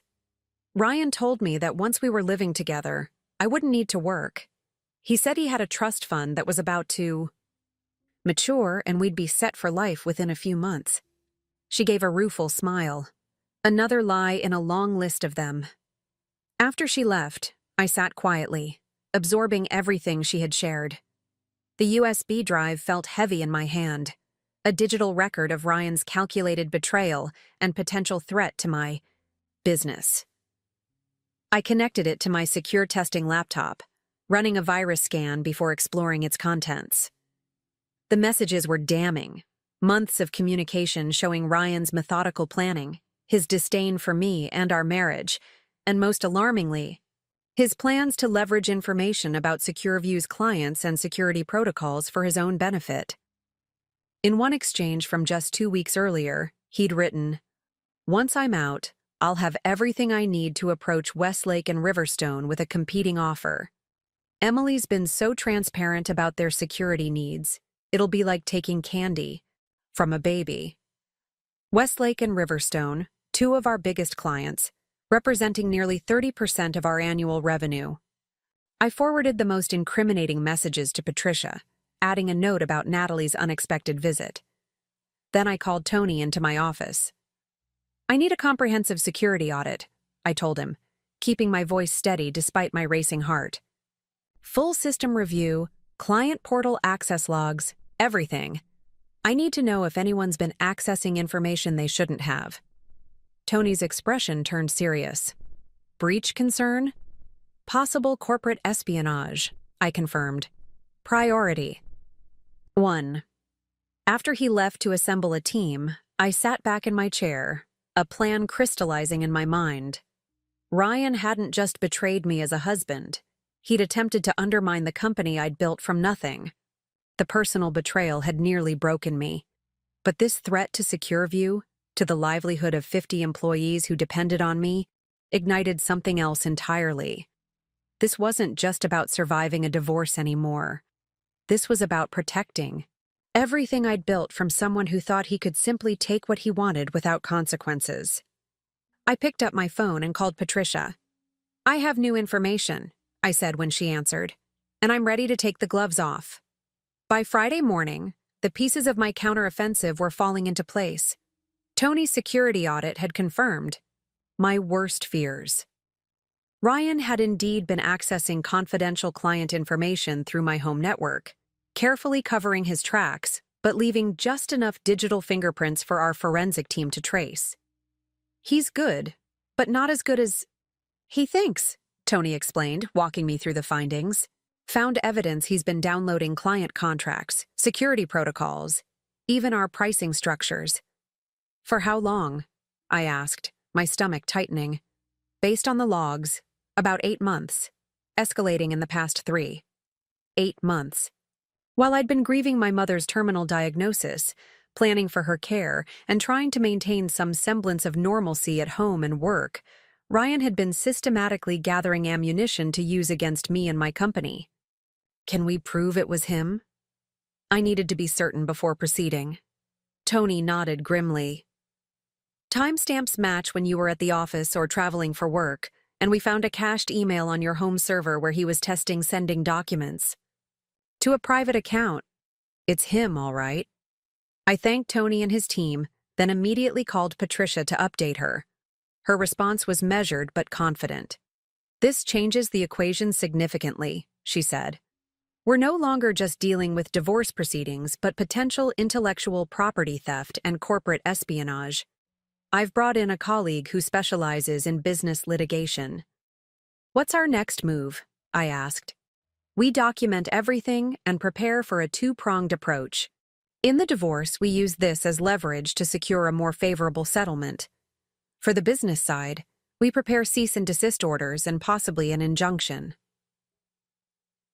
And the Meridian meeting today? The irony of meeting with Ryan's company, while uncovering his plot against mine, wasn't lost on me. Proceed as planned, Patricia advised. No indication of hostile action yet. But be prepared. If we move against Ryan legally, his employer will eventually become aware of the situation. After hanging up, I prepared for the Meridian meeting with renewed purpose. What had started as a desire to prove my resilience had transformed into a strategic necessity. Securing this contract wouldn't just be personally satisfying, it would strengthen SecureView's position against whatever Ryan was planning. The meeting was scheduled for our largest conference room, with David Keller and 2 other Meridian executives. Expected. I arrived early, reviewing our proposal one last time, and centering myself for what was certain to be a delicate balancing act. Vanessa joined me, sensing my tension. Everything okay? Just focused, I replied, not ready to share the full extent of Ryan's betrayal. This contract is important. She squeezed my shoulder gently. You've got this. No one does security better than you. The Meridian team arrived precisely at 2, David Keller leading the way, followed by their head of operations and chief financial officer. Conspicuously absent was Ryan, who, as operations director, would normally attend such meetings. I couldn't decide if his absence was a relief or a disappointment. Ms. Harper, David greeted me with a firm handshake. Thank you for making time. For us. I know it's been a difficult week for you. I raised an eyebrow, wondering how much he knew. I was sorry to hear about your mother's passing, he clarified, seemingly genuine. Ryan mentioned it at our Monday staff meeting. Of course, he had. Ever the concerned husband in public, even as he plotted to replace me in private. Thank you, I replied simply. Shall we get started? The meeting proceeded smoothly, with my team presenting our comprehensive security package for Meridian's executive staff. The proposal included home security systems, personal device protection, and travel security protocols, all areas where SecureView excelled. David and his team were attentive and engaged, asking detailed questions about implementation timelines and technical specifications. As we moved into the financial portion of the presentation, the CFO leaned forward with particular interest. These monitoring packages, they're significantly more robust than what we've seen from other vendors. We pride ourselves on comprehensive protection, I explained. Our systems don't just record intrusions, they predict and prevent them. And the data? David asked. How secure is it? I met his gaze directly. Every piece of information is encrypted and stored on our private servers. No third-party access, no cloud vulnerabilities. We protect your security data with the same rigor we apply to government contracts. The implied comparison to our government work wasn't subtle, and I could see it had the desired effect. Meridian's executives exchanged impressed glances. And you personally oversee the security protocols? David continued. I designed them, I confirmed. Every client receives customized protection based on their specific vulnerability profile. Nothing off the shelf. As the meeting concluded, I could sense we'd made an impact. David lingered, after his colleagues left, clearly wanting a private word. I have to say, Emily, your reputation is well-deserved, he said once we were alone. Ryan's always spoken highly of your work, but I'm even more impressed having seen your operation firsthand. The mention of Ryan's apparent praise surprised me. Has he? David nodded, a curious expression crossing his face. Always, though recently. He paused, seemingly weighing whether to continue. He's been different lately, distracted, secretive, about some personal project he's working on. My pulse quickened, but I kept my expression neutral. People go through phases, I offered non-committally. True, David agreed. Though in Ryan's case, I'm concerned it's affecting his work. He missed a major deadline last week, something completely out of character for him. The timing aligned perfectly with when he'd moved Natalie into our home. I felt a grim satisfaction knowing his personal betrayal was already having professional consequences. I'm sure he'll sort it out, I said, gathering my materials. In the meantime, we'd be delighted to implement Meridian's executive security package. My team can start as early as next week. David extended his hand. Consider it done. I'll have contracts sent over by Monday. After he left, Vanessa practically bounced into the conference room. We got it. David already texted his assistant to initiate the paperwork. Excellent work, I acknowledged, grateful for my team's professionalism despite the personal complications swirling beneath the surface. Back in my office, I called Patricia to report our success. Well done, she commended. Now, about next steps with Ryan. My colleague has prepared the cease and desist letter regarding the corporate espionage. We can serve it as early as tomorrow. I hesitated, considering the implications. Once that legal action was initiated, there would be no going back, no possibility of a quiet, dignified divorce. Do it, I decided. And Patricia, make sure it's delivered to him at work. That's aggressive, she noted without judgment. So, was stealing my company's proprietary information while moving his mistress into our home during my mother's funeral, I countered. Fair point. We'll proceed tomorrow morning. After hanging up, I stared out my office window at the city skyline, feeling a complex mix of emotions. There was a certain ruthlessness in my decision that I wouldn't have recognized in myself a week ago, but Ryan's betrayal had changed me, forced me to develop harder edges, to protect myself and my company with the same determination I'd once devoted to our partnership. My phone pinged with a text from Sarah. Just got a courier delivery at the house, legal paperwork from Ryan's attorney. So he'd made his move. I wasn't surprised. Ryan always believed in striking first, controlling the narrative. But this time, he was operating with incomplete information. He had no idea what I'd discovered about his corporate espionage, no inkling of the legal tsunami heading his way. What does it say? I texted back. Lots of legal jargon, but basically demanding access to the house and joint accounts, plus some BS about how you're emotionally compromised due to Mom's death and acting irrationally. The familiar strategy of painting me as emotional while Positioning himself as reasonable made me shake my head in disgust.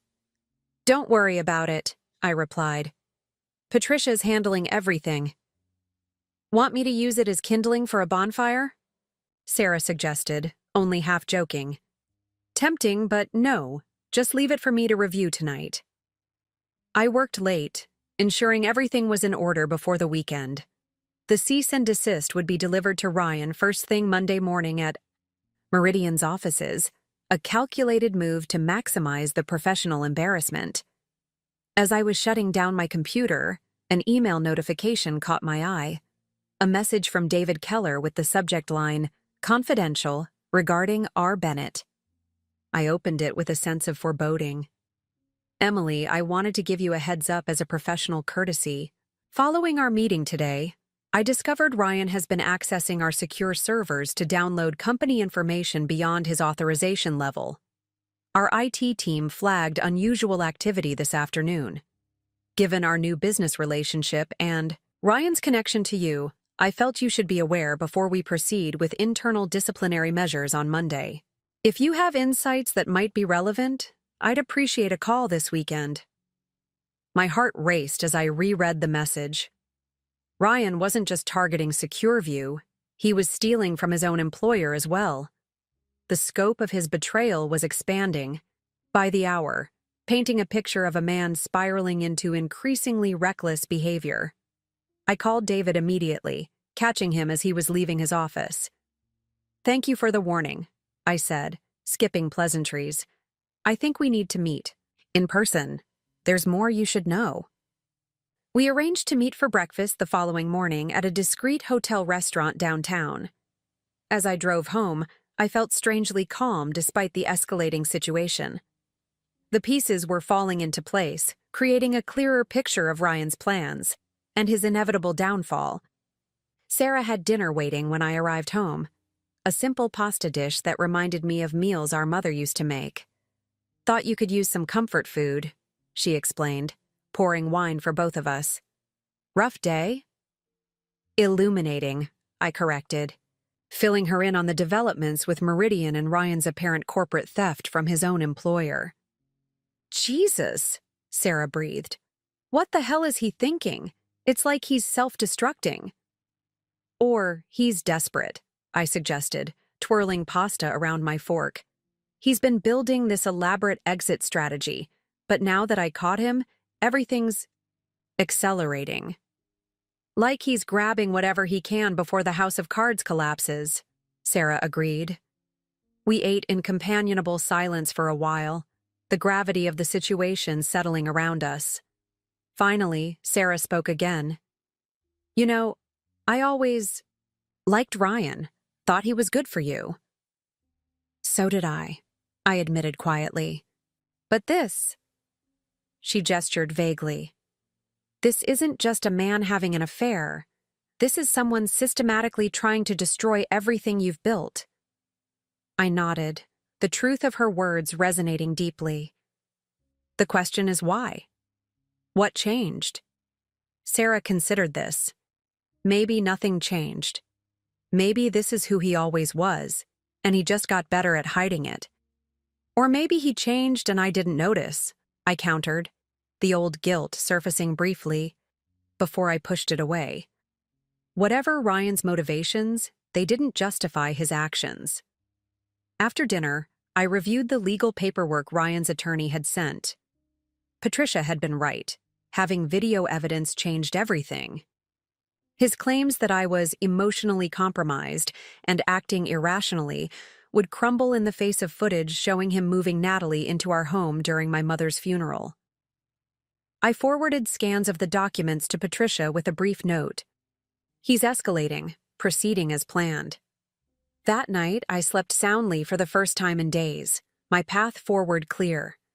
The hidden truths were emerging, and with each revelation, my position strengthened while Ryan's weakened. He had underestimated me catastrophically, assumed I would be too broken by grief and betrayal to fight back effectively. Tomorrow's meeting with David would be another piece falling into place, another step toward ensuring Ryan faced the full consequences of his actions. As I drifted off to sleep, I thought about the security cameras that had captured his betrayal, the very technology I'd built my company around, now serving as silent witnesses to his downfall. There was a certain poetic justice in that, I decided. Ryan had forgotten the most basic rule of security. Someone is always watching. The hotel restaurant where I met David Keller the next morning was discreetly upscale, quiet enough for sensitive conversations but public enough to maintain professional boundaries. I arrived first, selecting a corner table with my back to the wall, a security habit I'd developed years ago. David arrived precisely on time, looking more casual than he had at our business meeting, but still impeccably put together. He greeted me with a firm handshake before settling across from me. "Thank you for meeting on such short notice," he said after we'd ordered coffee. "I realize this is an unusual situation." "Unusual doesn't begin to cover it," I replied with a wry smile. "But I appreciate your discretion." We made brief small talk until our coffees arrived, then David leaned forward, his expression turning serious. "Our IT team completed their preliminary audit late last night," he began. "Ryan has been accessing restricted servers for at least 6 months. Financial data, client lists, proprietary code. Well beyond what he needs for his role." I nodded, unsurprised but still disturbed by the confirmation. "It aligns with what we've discovered at Secur. He's been gathering our client information as well." David's eyebrows shot up. "You've been investigating him too?" "Not initially," I explained, choosing my words carefully. "We discovered the breach while performing routine security upgrades after." I hesitated, unsure how much personal information to share. "After your separation?" David supplied. So Ryan had told them we were separated. Another half-truth in his carefully constructed narrative. "Something like that," I conceded. "What I can tell you is that Ryan appears to have been systematically gathering proprietary information from both companies. We've compiled substantial evidence which I'd be willing to share if it would help your investigation." David looked troubled. "Do you have any insight into his motivation? Industrial espionage? Planning to go to a competitor?"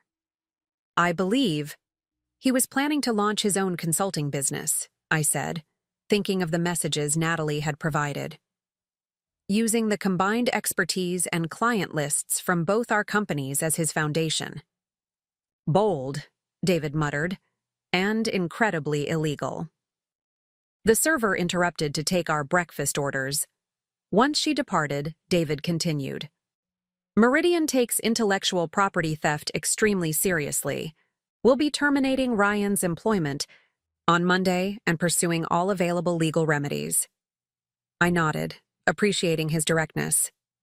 Secur will be serving him with cease and desist orders regarding our proprietary information at the same time.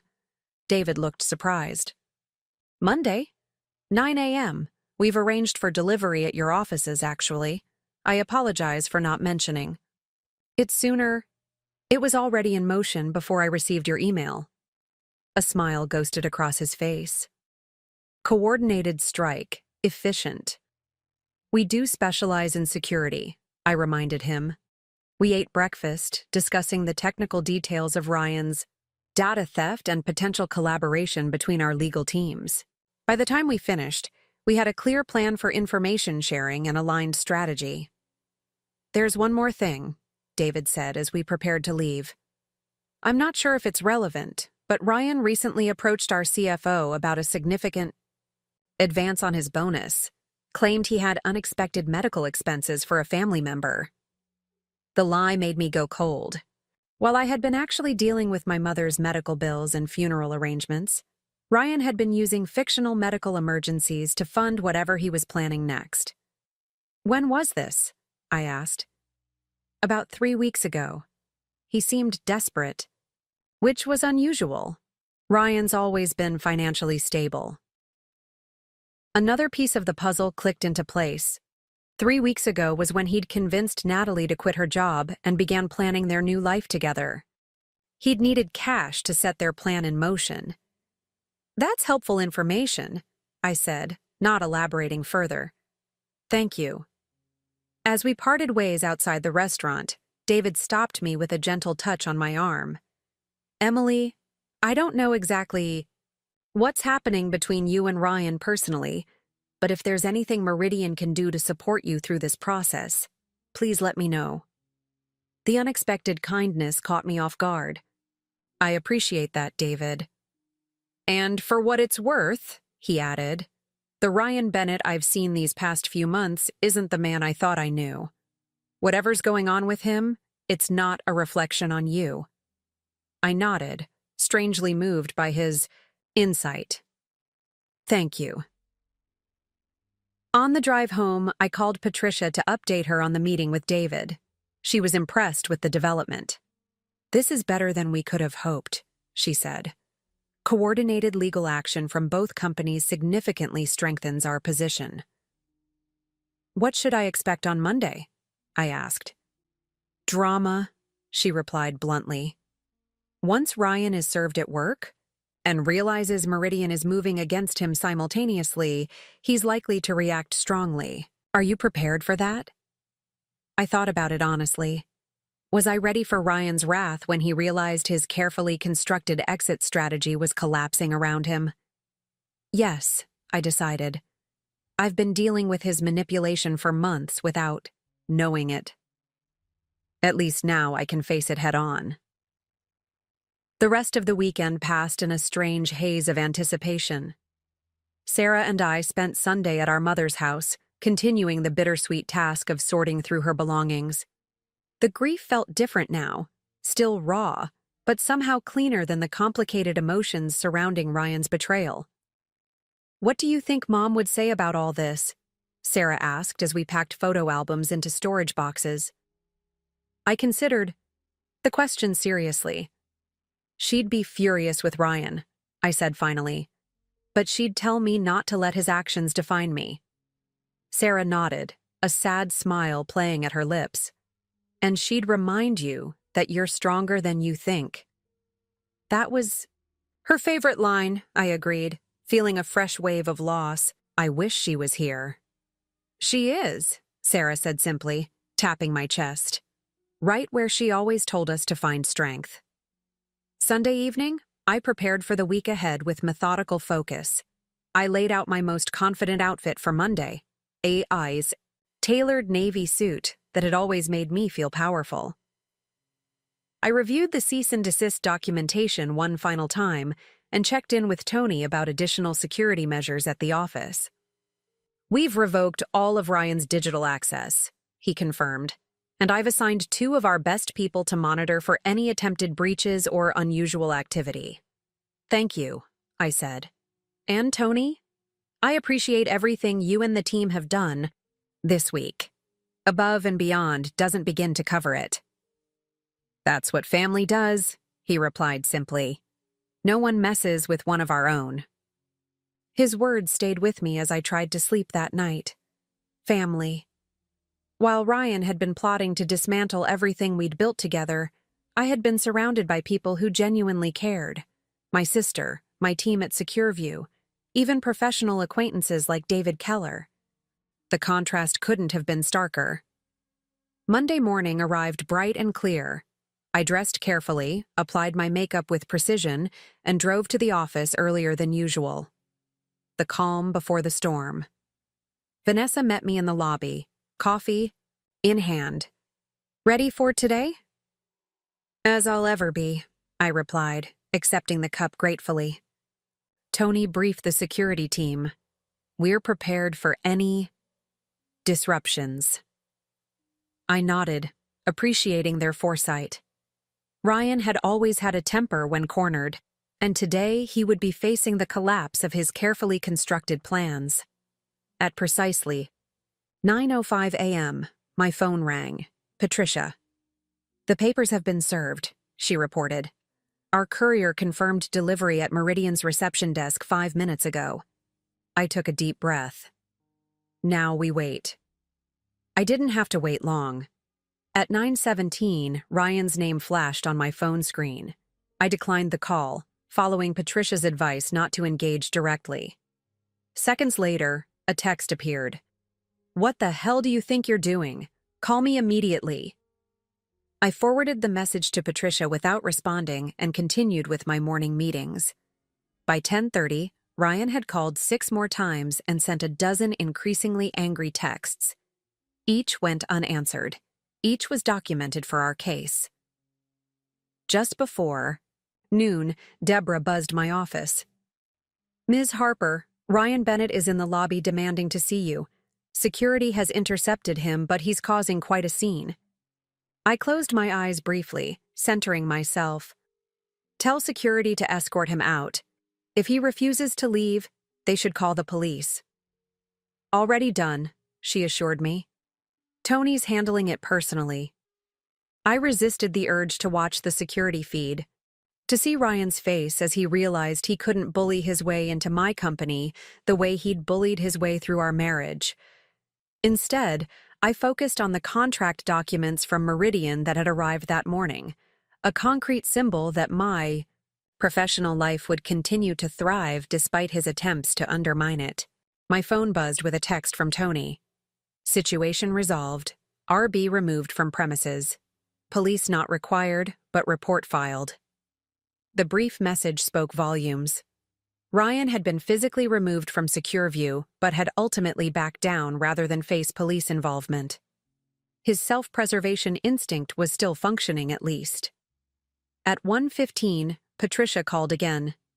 "Ryan's attorney just reached out," she reported. "Apparently, Ryan returned to Meridian after leaving your office only to find security clearing out his desk. They're suddenly very interested in discussing settlement terms." A surge of vindication washed over me. "What's our position?" "Strong and getting stronger," Patricia replied. "Meridian's legal team has reached out to coordinate on the intellectual property issues. They're taking an aggressive stance." "What does that mean for Ryan?" "Potentially criminal charges, certainly civil liability. His career in this industry is effectively over." The finality of that statement hit me with unexpected force. Despite everything, there was a small part of me that still remembered the supportive partner Ryan had once been, the man who had helped me build my dreams in those early days. "Are you still comfortable proceeding?" Patricia asked, sensing my hesitation. I thought about it for a moment, then replied with conviction. "Yes. He made his choices. Now he can live with the consequences." By mid-afternoon, word had spread throughout the office that something significant was happening. I called an impromptu staff meeting to address the situation directly. "As some of you may have noticed, there was an incident in the lobby this morning," I began once everyone was gathered. "I want to be transparent with you all. Secur View has identified a security breach involving my husband, Ryan Bennett." A murmur ran through the room. Surprise, concern, confusion. "The situation is being handled through appropriate legal channels," I continued. "Our client data remains secure, and we've taken all necessary steps to protect our systems and intellectual property."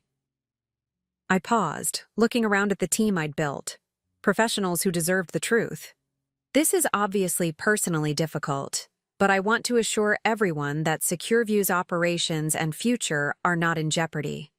In fact, we've just secured a major new contract with Meridian Tech.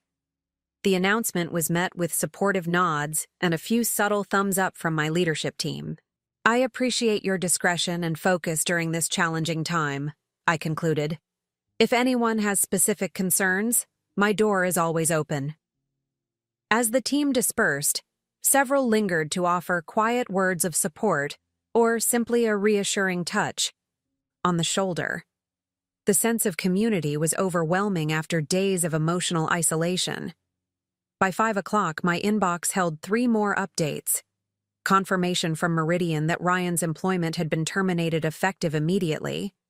Notification from our bank that Ryan had attempted and failed to access our joint accounts, which I'd frozen on Patricia's advice. And an email from Ryan's attorney requesting an urgent settlement conference. The reversal was complete. In just 7 days, Ryan had gone from celebrating his new beginning with Natalie in our home to losing his job, facing potential criminal charges, and scrambling to salvage what he could from the wreckage of his plans. As I drove home that evening, I felt a complex mixture of emotions: satisfaction that justice was being served, lingering grief for what I'd lost, and a growing sense of freedom as I looked toward the future. Sarah was waiting when I arrived, a glass of wine already poured. "How did it go?" "It's over," I said simply, accepting the glass. "Or at least the beginning of the end." "He finally realized who he was dealing with," she observed with grim satisfaction. Who was I dealing with? I wondered aloud. I keep trying to reconcile the Ryan I married with the man who could do all this. Sarah considered this. Maybe both versions are real. People contain multitudes, especially when their egos are threatened. His ego? Your success threatened how he saw himself, she explained. Instead of growing with you, he chose to tear you down. Classic insecurity response. Her insight struck me as profound. Ryan hadn't changed overnight. He'd gradually allowed his insecurities to poison what we'd built together. And when those insecurities threatened to consume him, he'd constructed an elaborate fantasy with Natalie, one where he was the successful one, the desirable one, the one in control. "What happens now?" Sarah asked, refilling our glasses. Thought about the question seriously. "Legally, we proceed with the divorce and the intellectual property claims. Personally," I paused, considering. "I rebuild. I focus on Secure View, on honoring Mom's memory, on figuring out who Emily Harper is without Ryan Bennett attached." "I like the sound of that," Sarah said, raising her glass in a toast. "To Emily Harper, security expert and all-around badass." I clinked my glass against hers, a genuine smile forming for what felt like the first time in weeks. To new beginnings. Later that night, alone in my office, I accessed the home security system one last time. The footage that had captured Ryan's betrayal was safely preserved for legal purposes, but I no longer needed to watch it, to immerse myself in that moment of devastation. Instead, I initiated a new security protocol for the house, one that would erase all traces of Ryan's access and create a fresh system keyed only to my biometrics. As I confirmed the changes, I felt a symbolic weight lifting from my shoulders. The reversal was complete. Ryan had thought he held all the power, that he could discard me and take what he wanted without consequences. He had underestimated me in every possible way, as a wife, as a businesswoman, as an adversary. That mistake had cost him everything, while I emerged stronger, clearer about who I was and what I deserved. My phone pinged with a final text from Ryan for the day. "This isn't over. You'll regret this." I didn't bother responding or even forwarding it to Patricia. His threats were as empty as his promises had been. He no longer had the power to hurt me, not because I didn't care, but because I finally saw him clearly. And in that clarity, I found freedom. The settlement conference was scheduled for Friday morning, exactly 1 week after the cease and desist orders had been served, and Ryan's professional world had imploded. Patricia suggested we meet at her office an hour beforehand to review our final strategy. "Ryan's attorney has been flooding my inbox with settlement proposals," she explained as we sat in her elegant conference room, each one more desperate than the last. She laid out the progression of offers on the table between us. The initial one had been almost laughably one-sided, Ryan demanding half of our joint assets, plus generous alimony based on his contribution to Secure View's success. "He actually claimed he was entitled to company equity?" I asked, incredulous. "Standard opening gambit," Patricia assured me. "They always reach for the stars initially." The subsequent offers had grown progressively more realistic as Ryan's position weakened. The latest version, delivered just yesterday, requested only his personal belongings from the house, his car, and a modest lump sum to restart his life. "Their tone has changed completely," Patricia observed. They're practically begging now. What changed? Reality, she replied simply. Meridian's legal team shared their findings with the district attorney's office yesterday. Criminal charges for corporate espionage are now a very real possibility. I took a deep breath, absorbing this information. Part of me still struggled with the magnitude of consequences Ryan was facing, consequences I had helped orchestrate. Patricia studied me carefully. Having second thoughts? Not exactly, I said slowly. It's just, the Ryan I thought I knew would never have risked this much. People do desperate things when their self-image is threatened, Patricia replied, echoing Sarah's insight. Especially narcissistic personalities. Do you think he's a narcissist? The question had been bothering me for days. Patricia shrugged slightly. I'm not a psychologist, but in my experience, individuals who can maintain elaborate deceptions while showing minimal remorse often exhibit narcissistic traits. She gathered her papers, refocusing on the immediate task. For today's meeting, I recommend we keep it brief and businesslike. No engaging with emotional appeals, no responding to accusations. We state our terms. Period. I nodded, steeling myself. And those terms? Full divorce with no financial obligations on either side. You keep the house and Secur view, obviously. He keeps his personal belongings and vehicle. In exchange, we don't pursue additional civil damages for the corporate espionage. That seems lenient, I said, surprised. Patricia gave me a knowing look. The criminal investigation will proceed regardless of our civil settlement. Meridian is quite determined, and they have an airtight case. Our leniency on civil damages costs us little while giving us the moral high ground. Her strategic thinking impressed me once again. You're playing chess while he's playing checkers. Precisely, she agreed with a small smile. The goal isn't just to win, but to win so definitively that he can never challenge the outcome.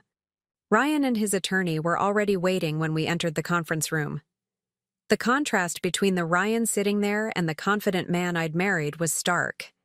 His normally immaculate appearance had slipped, his suit slightly rumpled, dark circles under his eyes, hair less meticulously styled.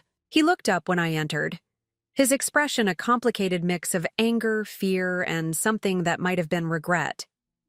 I maintained a neutral expression as I took my seat opposite him, Patricia settling beside me with quiet authority. Ryan's attorney, a nervous-looking man named Gregory Walsh, opened the proceedings with forced cordiality. Thank you all for meeting today. I believe we have the framework for an amicable resolution. Patricia's raised eyebrow communicated her skepticism about the word amicable, but she simply nodded for him to continue. Walsh outlined their latest proposal, which matched what Patricia had shown me earlier. Throughout his presentation, Ryan remained silent, his eyes fixed on me with an intensity that once might have unnerved me.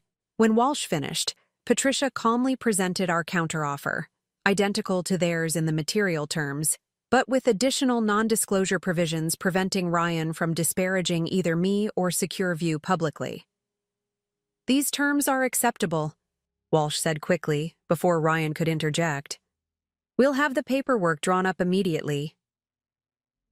My office will prepare the documents, Patricia corrected smoothly. We'll send them for your review by Monday. Throughout this exchange, Ryan remained conspicuously silent, a muscle working in his jaw. As the attorneys discussed logistical details, he finally leaned forward. Emily, he said quietly, his voice rougher than I remembered. Can we speak privately for a moment? Patricia shot me a warning glance, but I had been anticipating this request. Anything you have to say can be said here, I replied evenly. Please, he insisted, an edge of desperation breaking through. 5 minutes. That's all I'm asking after 12 years together. I considered refusing, following Patricia's advice, to avoid engagement. But there was a part of me that needed closure. needed to hear whatever he thought would justify his actions. 5 minutes, I agreed, ignoring Patricia's disapproving frown. In the atrium downstairs. The small garden atrium on the building's ground floor offered both privacy and security, open enough that I wouldn't feel trapped, but secluded enough for a genuine conversation. Ryan arrived moments after I did, his footsteps hesitant as he approached the bench where I waited. "Thank you," he said, remaining standing. "I didn't think you'd agree to talk to me." "I almost didn't," I replied honestly. "What do you want, Ryan?" He ran a hand through his hair, a gesture so familiar it caused an unexpected pang of nostalgia. "I want to explain." "Explain what? How you systematically betrayed me? How you moved another woman into our home while I was burying my mother? How you stole proprietary information from my company? Which part needs explaining?" The words came out sharper than I'd intended, the accumulated hurt finding its voice despite my determination to remain detached. Ryan flinched. "All of it." "None of it. I don't know." He sank onto the bench beside me, careful to maintain distance between us. "It all got so out of control." "That's not an explanation," I pointed out. "That's an excuse." "You're right," he admitted, surprising me. "I've been making excuses for months. To Natalie, to myself. Telling myself that you were the problem, that you were too absorbed in your work, that you didn't need me anymore." I remained silent, letting him continue. "The truth is uglier," he said after a moment. "I was jealous. Of your success, your confidence, the respect people have for you. Somewhere along the way, I started seeing your achievements as a referendum on my failures. The raw honesty caught me off guard. It aligned so closely with Sarah's assessment that it was startling to hear it from Ryan himself. "So you decided to punish me for succeeding?" I asked, genuinely trying to understand. "Not consciously, no." He shook his head. "It started small. Resentment when you were featured in that business magazine. Irritation when people at parties asked about your company instead of my work. Then I met Natalie." My stomach tightened at her name, but I kept my expression neutral. "She looked at me like I was impressive," Ryan continued, his voice hollow. "She believed the stories I told about being an investment executive, about having a trust fund. With her, I could be the successful one, the provider, the protector. It was intoxicating." "And the corporate espionage? Was that intoxicating too?" He winced. "That was pure desperation. Once I started living this double life, I needed a way to sustain it. The idea of starting my own consulting firm using your client connections seemed like the perfect solution. I convinced myself I deserved it, that it was compensation for supporting you in the early days of Secur. The twisted logic would have been almost laughable if it weren't so destructive. You were planning to compete against me using information you stole from my company? I wasn't thinking clearly, he admitted. Once I started down that path, each step made the next one seem more reasonable. By the time I moved Natalie in, I was completely disconnected from reality. The day of my mother's funeral, I said, the hurt still raw. You couldn't even wait a day. Ryan's face contorted with what appeared to be genuine shame. There's no excuse for that. She was pressuring me about when she could move in, and I saw an opportunity. I knew you'd be gone all day. He paused. It was cruel and calculated, and I'll regret it for the rest of my life. We sat in silence for a moment, the gravity of his admission hanging between us. Part of me appreciated his honesty, but it did nothing to mitigate the damage he'd caused. Why are you telling me this now? I finally asked. It doesn't change anything. I know. He looked down at his hands. I needed you to know that I recognize what I did, that I understand now how badly I betrayed not just our marriage, but everything we built together. Is that supposed to make me feel better? No, he said quietly. Nothing I say can undo what I've done, but you deserve to hear the truth from me at least once. I studied him, trying to reconcile this apparently remorseful man with the one who had so coldly dismissed me as a placeholder in his life. Could people truly contain such contradictions, or was this simply another performance? What happened? With Natalie? I asked, curious despite myself. A bitter smile crossed his face. She left the night after you found us.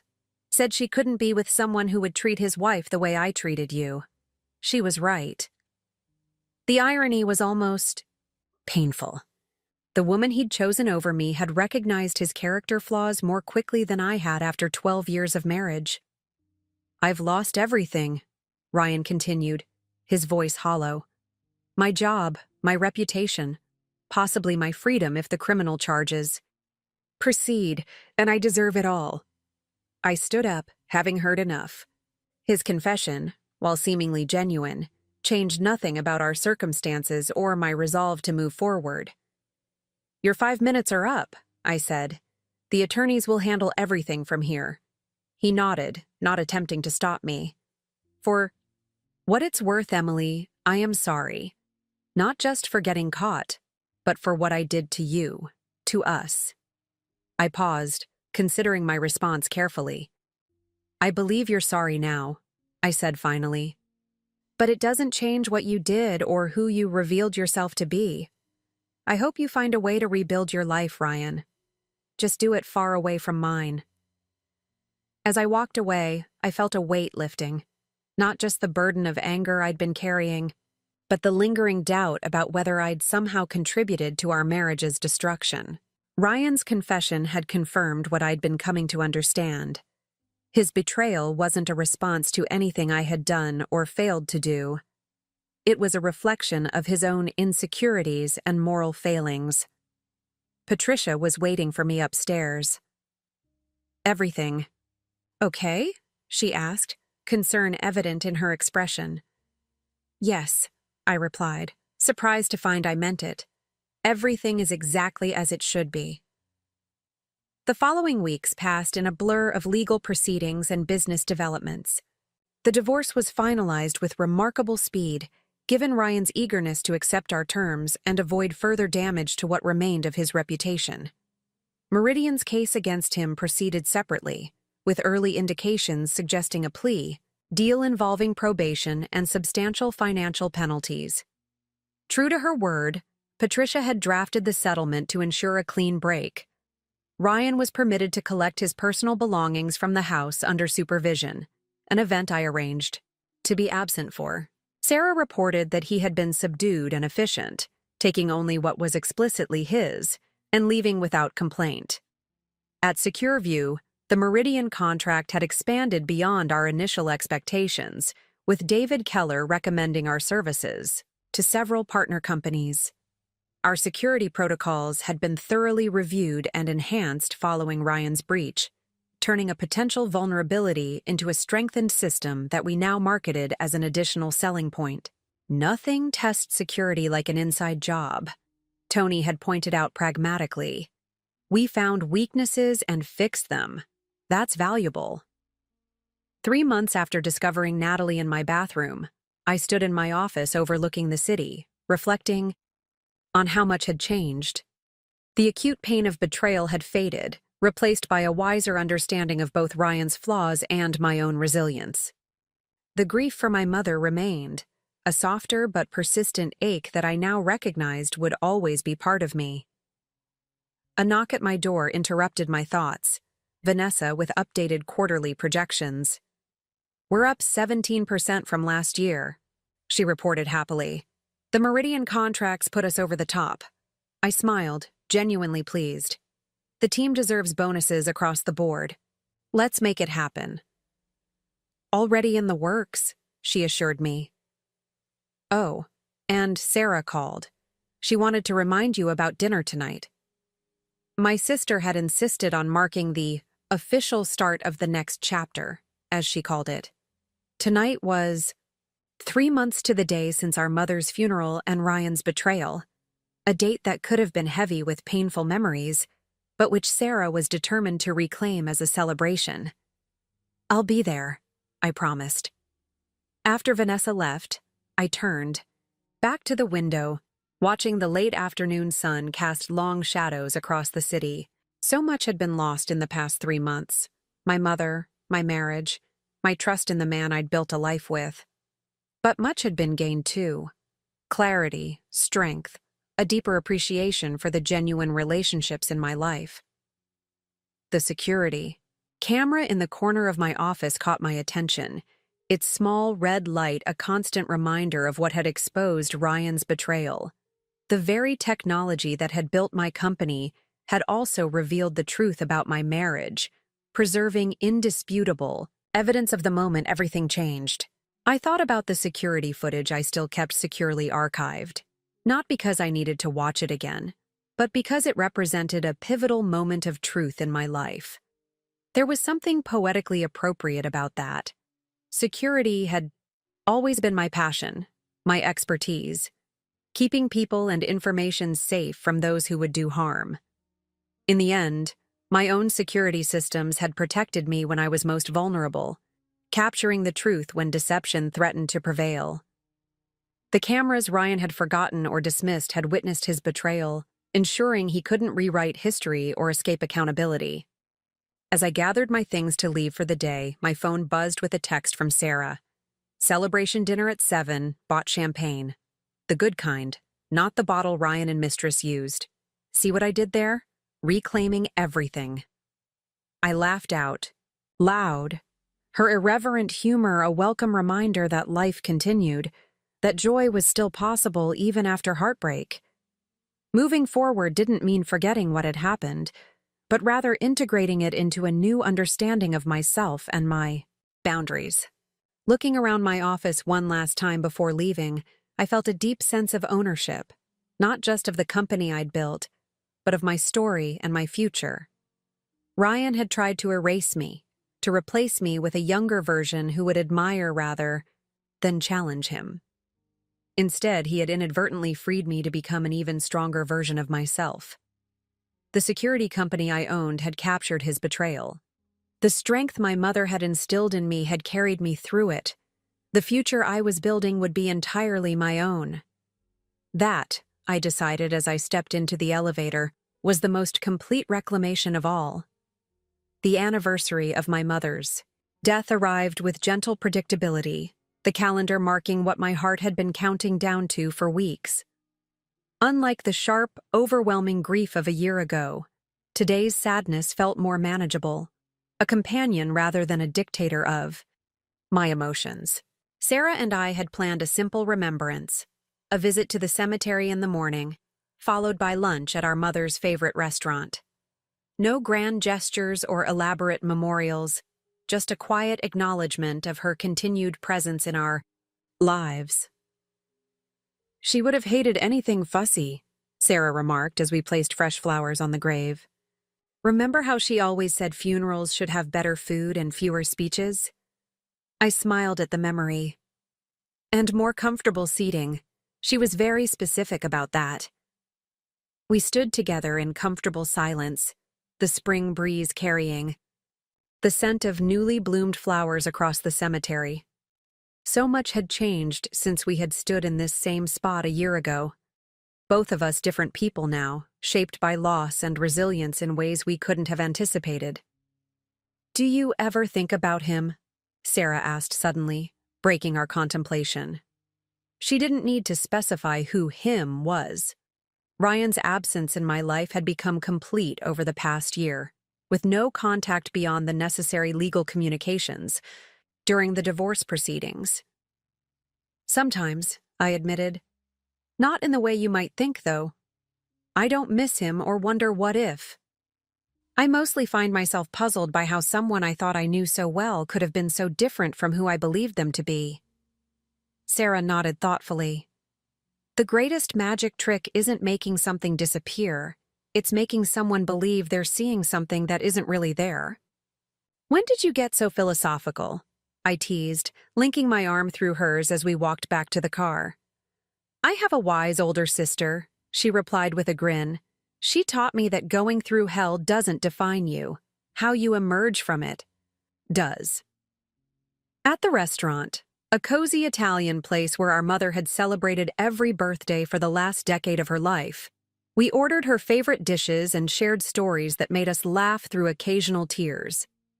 It felt right to remember her this way, through joy and connection rather than solely through grief.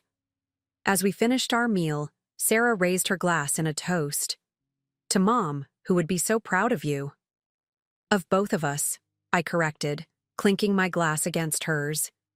True, but I didn't rebuild my entire life while simultaneously expanding my company and becoming the security consultant everyone's fighting to hire.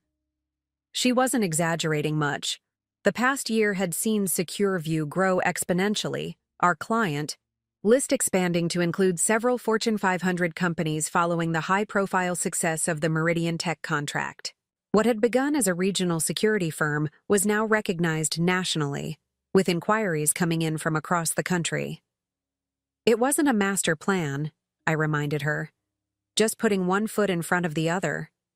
Well, those feet have covered some serious ground, Sarah insisted. You should be proud, Em. I was proud, though it still felt strange to acknowledge it so directly. The professional success had been unexpected, a silver lining to the dark cloud of personal betrayal. The Meridian contract had opened doors throughout the industry, with David Keller becoming something of an unofficial ambassador for SecureView's services. David. His name triggered a small smile. What had begun as a professional alliance had gradually evolved into something more personal over the past few months. Nothing rushed or dramatic, just coffee meetings that extended into dinners, conversations that deepened beyond business strategies, into hopes and philosophies. You've got that look again, Sarah observed, interrupting my thoughts. The thinking about David face.